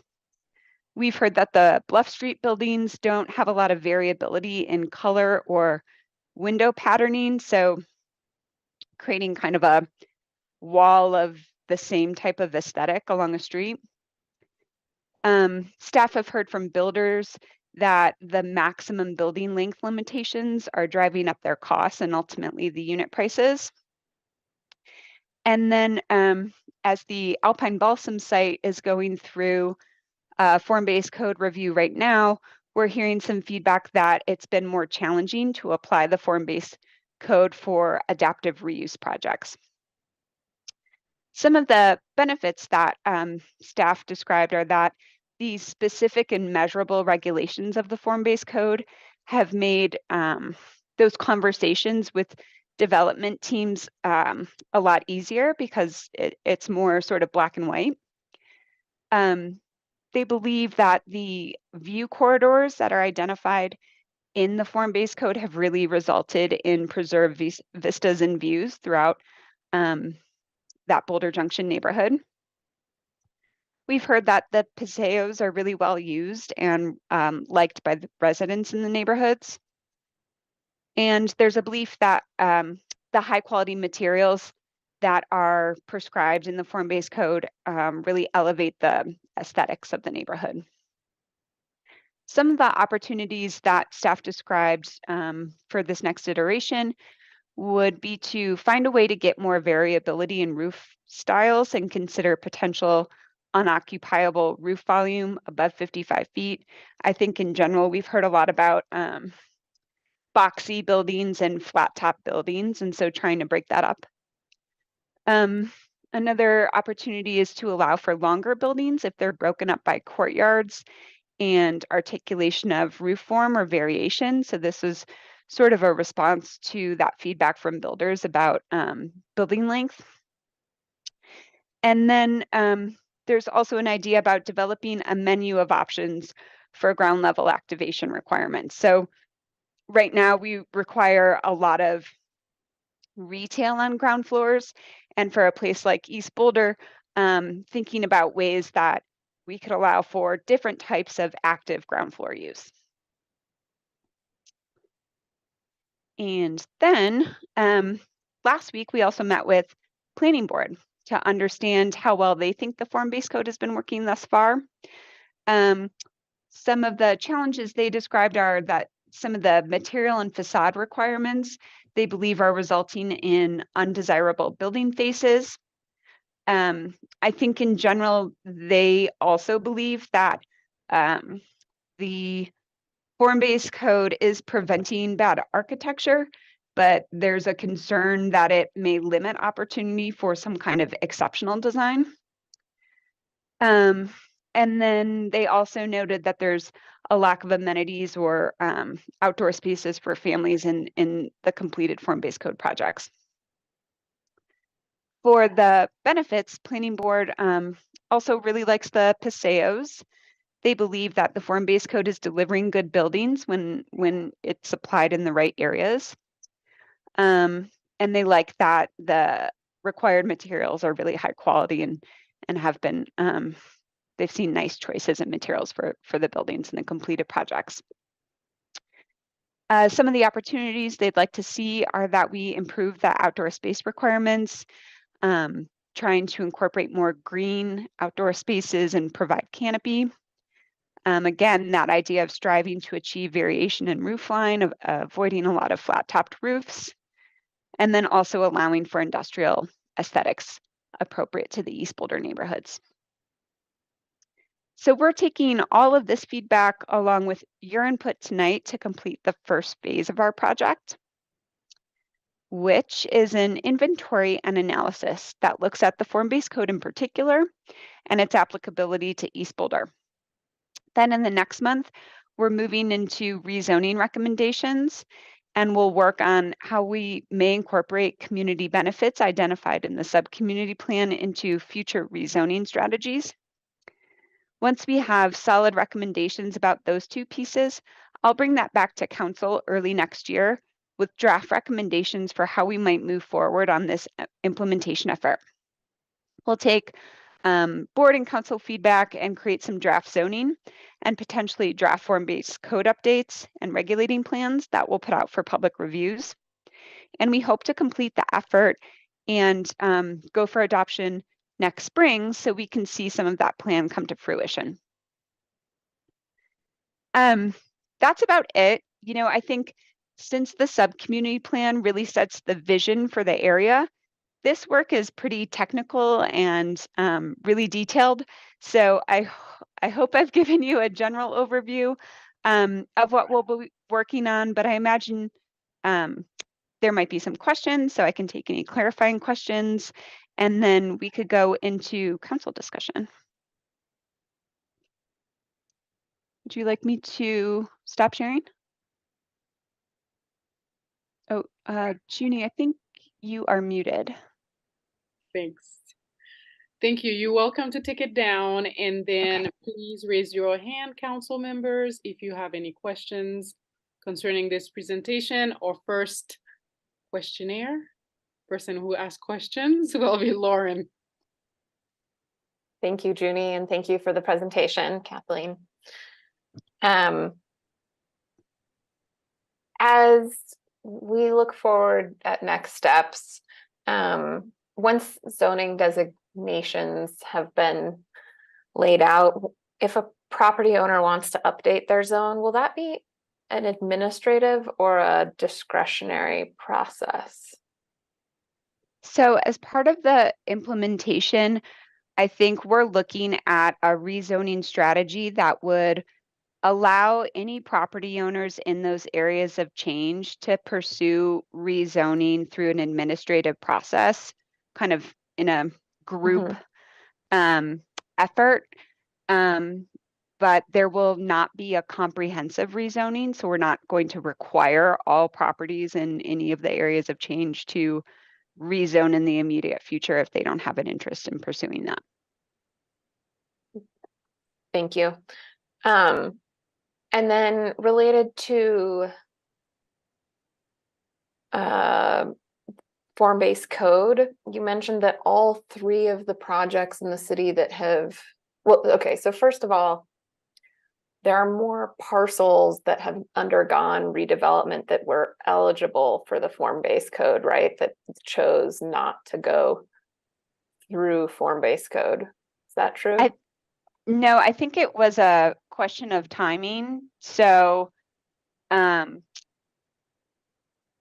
if you are within the form-based code areas map, you have to go through form-based code. But the projects that did not go through form-based code that are in Boulder Junction were down a review process before the code was adopted.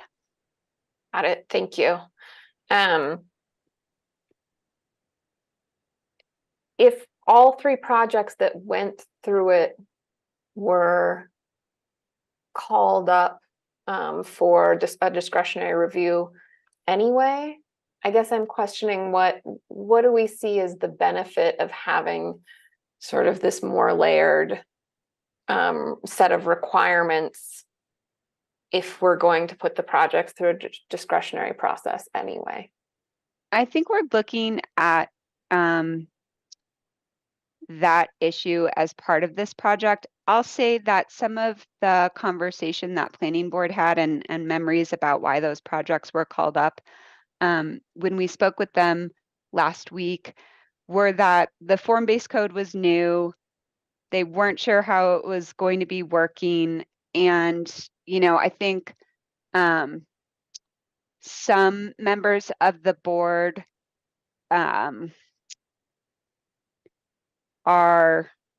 have a belief that once they get more comfortable with the form-based code and the form-based code review, the call-ups will be less frequent. Thank you. That's it for my questions. I do have comments, but I'll save those for later. Thank you, Lauren. Aaron, you're next, and then Matt. So I'm going down the similar place to where Lauren is. So of those 3 that were called up, what changes, if any, were made in the call-up hearing? Do you know that offhand? That was discussed last week as well, and I believe that there was a change in one of the projects. I think 30 Pearl, but there was not in the other 2 projects. Do you know go ahead. Oh, do you know what the scope of that change was on the 30 Pearl? I don't remember. No. No. I see Brad just popped up. Maybe he knows. Yeah, I don't know that, but I do recall that the planning board also made the comment that it was very likely that any projects would have been called up just because of this new process and people being curious about it and wanting to just feel that they're engaged in that the planning board members were engaged in that. Just reiterating Kathleen's comment that the sense is that would scale down as this became more commonplace for everybody. Great, thanks for that. That's all I got. Next, Matt. Oh, you're muted, Matt. Yes, I am. I think staff's maybe hearing a theme here because I'm going to follow on where Lauren was I think pulling on a really important thread here. May get back to that on comments, and so is Mayor Brockett. Do we know how long that discretionary review process added to those projects that otherwise would not have had to gone through it and been treated like everything else, more or less? Like number of weeks, I don't know. I mean, I'm sure I could figure planning board, right? And that's yeah.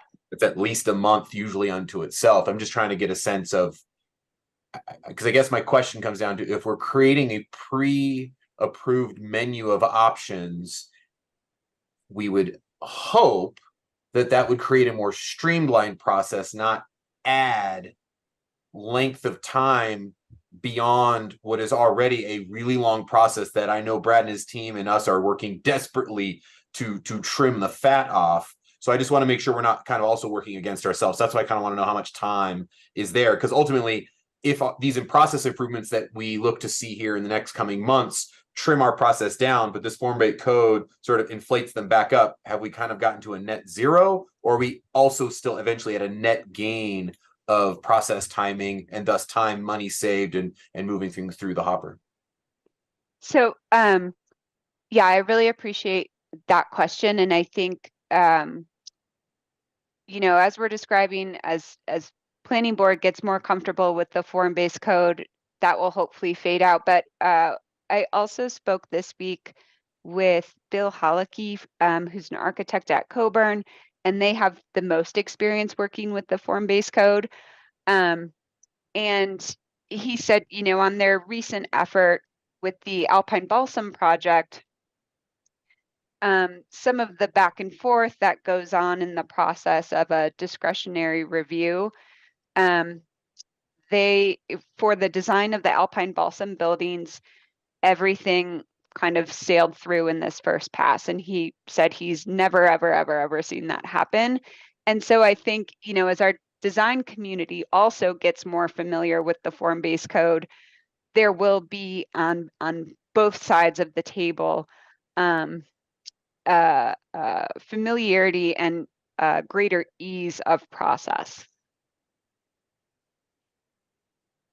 I appreciate that answer, and I'm not holding you to it, but I would still like to know at some point what that actual time frame is for. Again, not pressing over hard here, but at some point we'll just like to know that, just to aggregate on our end. Yes.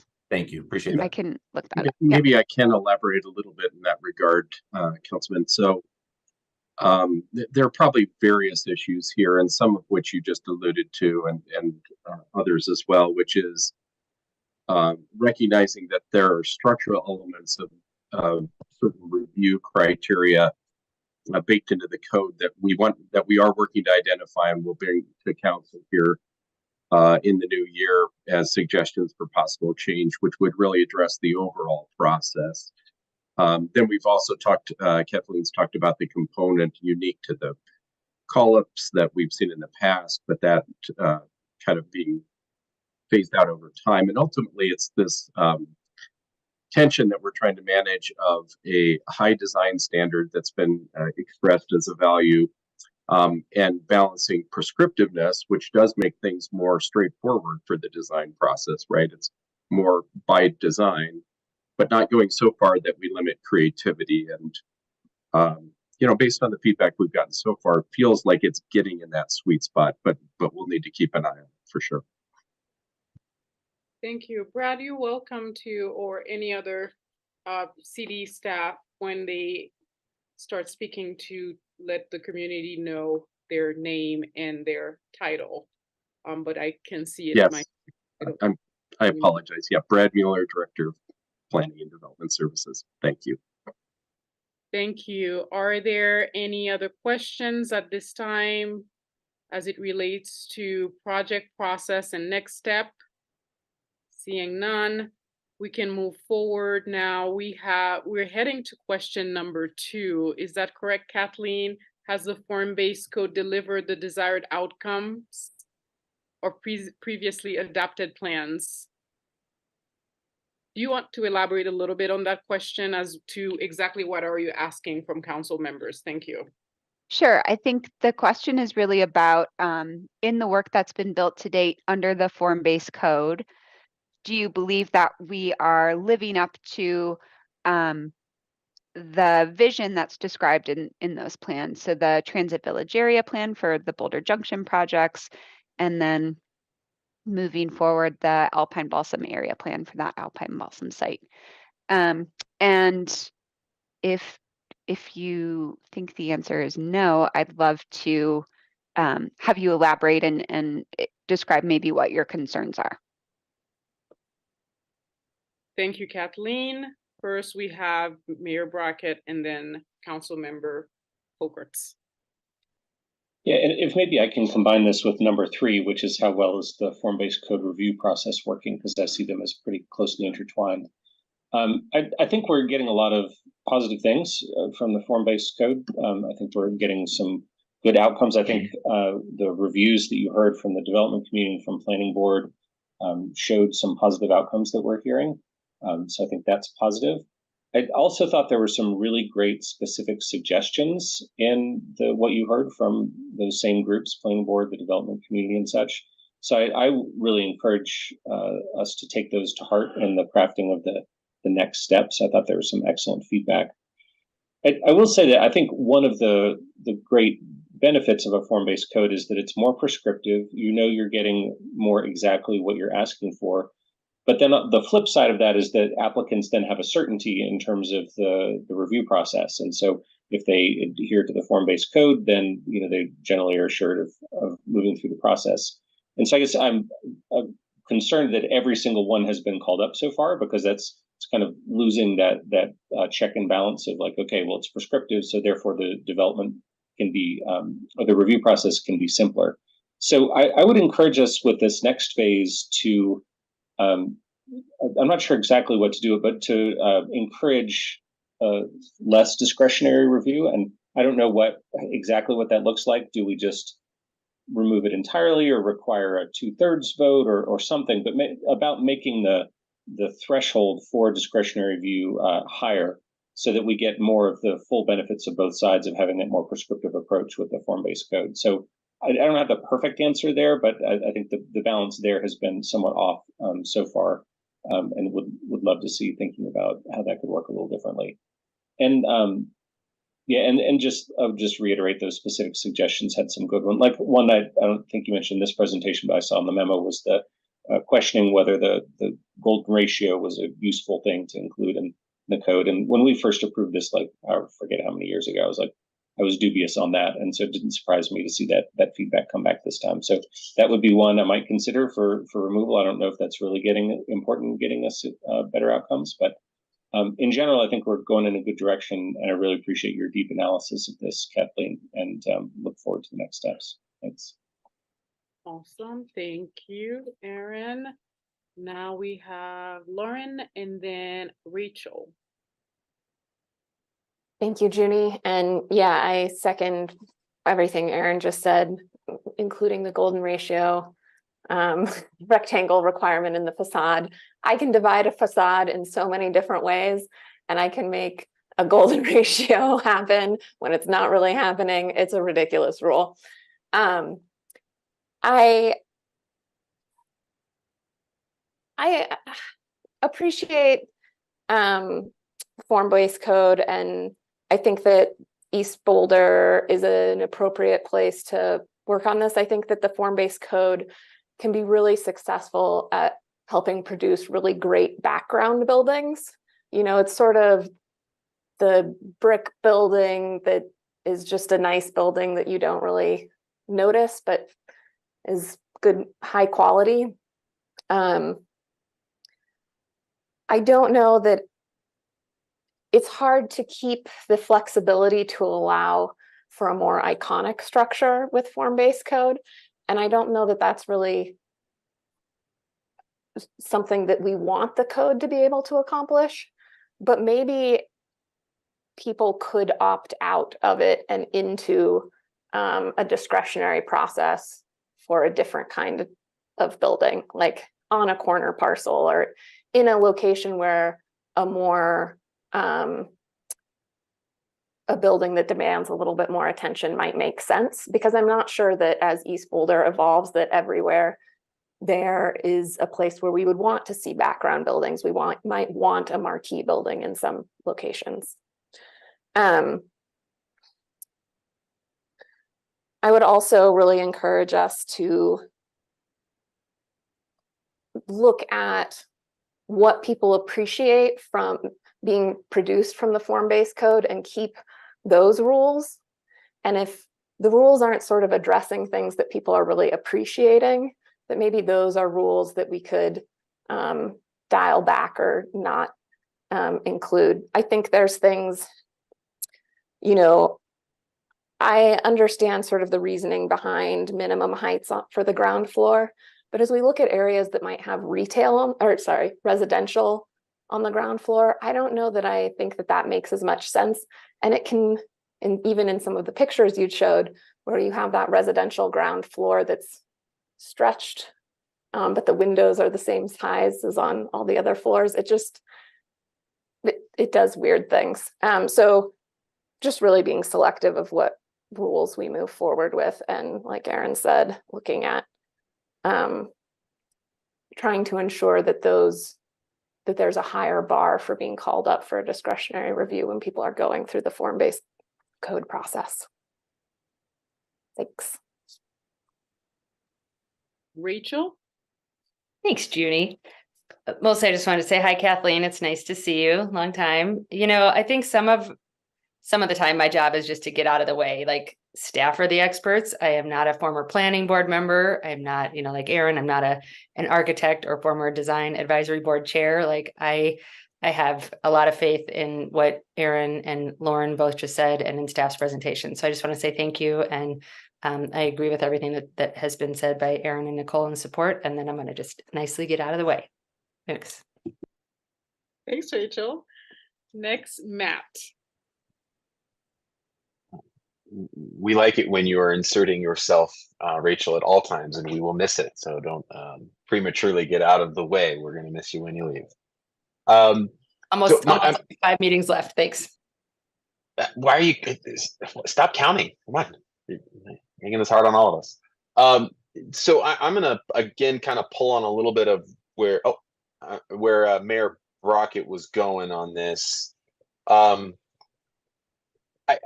First, I'm going to start with one of the recommendations that I think is important for us to consider is the, what are the opportunities for improvement? Finding a way for more variability in roof styles, especially as things get near that 55 foot height limit. Because I know that, like, when we are like bulking the, mechanical, we're bulking it near the side in order to put fencing and weird things like that versus allowing it in the middle and or where fencing is, and not creating that space for either variable roof types or new creative uses in and around that 55 foot height limit, be it, community gardens or places for public to utilize. Because again, if we're stripping away with height visibility, then why aren't we allowing the public to then access the top to gain the ultimate visibility? So we should be incentivizing that till we're blue in the face. And if that's a few feet here and there on 55 feet, then that should be the standard. So I think that's something that we should be working with really easily here. So that's a recommendation I'd love to see going forth. But ultimately, I'll come back to, those delivered outcomes. Yeah, I mean, I think we want to sort of follow that lead, and I'll come back to process here in a little bit when we talk about the review process. But that's a big one on top of what has been stated already. Awesome, thank you. Are there any more comments on number 2? Some of you have already responded and by combining 2 and 3. So are there any comment at this time when it comes to how well is the form-based code review process working? And I know, Matt, you actually wanted to offer some feedback. I appreciate that, Junie. Yeah, I mean, just to sort of close on the review, the review. I mean, I appreciate the desire and the assumption that with greater comfort in the form-based code work, there would be less discretionary call-ups. But I think where Aaron's going is key. We should have some guardrails on that. I think most of us, I would say, are still keenly aware of or bear the scars of when discretionary review was sort of deliberately used as a delay tool and to throw sand in sort of the gears of projects. And I think we need to protect ourselves from that. And so I think some appropriate guardrails on that would be important going forward. Because I think if we want these things in our community and we've created this menu, then that should ultimately be how we get there and get there faster. So I think that's an essential thing. Otherwise, we're sort of working against ourselves. Awesome, thank you. Are there any other feedback at this time? If not, I can just summarize what I heard from council at this time. Yes, Mark. Just a quick comment in support of what Lauren said about having enough flexibility to produce more iconic buildings when appropriate. You know, I looking at the buildings that have been developed so far under the form-based code, there doesn't seem to be anything particularly special about them. And there are times when you want to do something, or ought to want to do something, that is special and iconic by virtue of location and opportunity. And I would not like to make it too difficult to achieve that when it's deemed appropriate. So I want to support Lauren's comment on that. Great. Are there any other comments from council at this time? Seeing none, here's what I heard. To please incorporate feedback from the development community and the planning board. How can we discourage discretionary review to have a more of a prescriptive approach to the form-based code, reassessment of the rules to find out which are more or less popular, be more selective of the rules, higher bar for being called up. And then you had the thanks from Rachel, and more variability on the roof styles. And I agree with that as well, but I thought, could there be a potted plant blocking or community view of the Flatirons? And also to have more flexibility to create more iconic buildings. So Kathleen, at this time, do you have any questions for council based on what you just heard? Did you get the responses that you need in order to move forward? Now no further questions. I think all the feedback. Kathleen, I'm sorry, we can't hear you. Oh, let's see. We can hear you now. Can you hear me now? Yes. Okay, great. I was just saying, no further questions. I think the feedback is really helpful. We'll come back with some draft recommendations in a couple of months. So thanks for reading the memo. Thanks for all your help. I don't think I'll be back before November. So for folks I won't see after November, it's been really great working with you all, and thanks for all your support over the last couple of years. Thank you for being here, and thank you for a very succinct memo. I think all the memos tonight was very, very to the point, and thank you for great work. Next, thank you. Next, we have council discussion on supporting Boulder County ballot measure 1A, open space sales and use tax extension and revenue changes. Nuria, we need you. I was actually going to send it back to you all to see what you would like to do with this. We had gotten a CAC request, I believe, from the mayor, so wanted just to hear back what your thoughts were. Perfect. Would you like to start, Aaron? Give us maybe at least frame the discussion for us. Thank you very much. Yes, I'd be happy to. Thanks, Jeannie. Thanks, Naria. So at our last business meeting, we approved a letter of support for the 1B, which is the affordable housing tax, with some accompanied by some requests for the county commissioners, and that got sent over to them. I understand, and they'll be responding when they have a chance, which is great. But there's also County Measure 1A, which I wanted us to consider taking a position of support for. This is a 0.05% sales tax that goes to the purchase and maintenance of open space at the county level. So just wanted to check council's temperature and see if we might be interested in supporting that. And if we would be, we could get something on consent at our business meeting for next week. I know the county commissioners would certainly appreciate the support for this. They're very keen on seeing it improve the system and maintain it. So I don't know, if people want to offer comments, that's great. Or June, if you want to straw poll or whatever is your pleasure. All right, are there any questions or comments for Aaron at this time? Seeing none, please raise your hand. We'd like to straw poll to find out who's interested in supporting this particular measure. This is unanimous. Great, awesome. Thank you for bringing this forward, Aaron. Are there any thoughts and comments you'd like to add? Final comments? Oh, just thanks for the support, everybody. And so maybe we can, we'll send a request to CAC to get this teed up for our business meeting on consent next Thursday. Appreciate everybody considering it. Thank you, Mark. I saw your hand up. I wonder if that was a last minute raised hand, or do you have any comments? No other comments? Thank you. I think this brings us to the end of our city council or meeting today. And are there any last minute comments, questions, or comments from council? Seeing none at this time, we are currently adjourned, and thank you for being here, and thank you to all our staff. Have a wonderful rest of your night, everyone. Thanks, Junie. Thanks so much, Jeannie. Chris.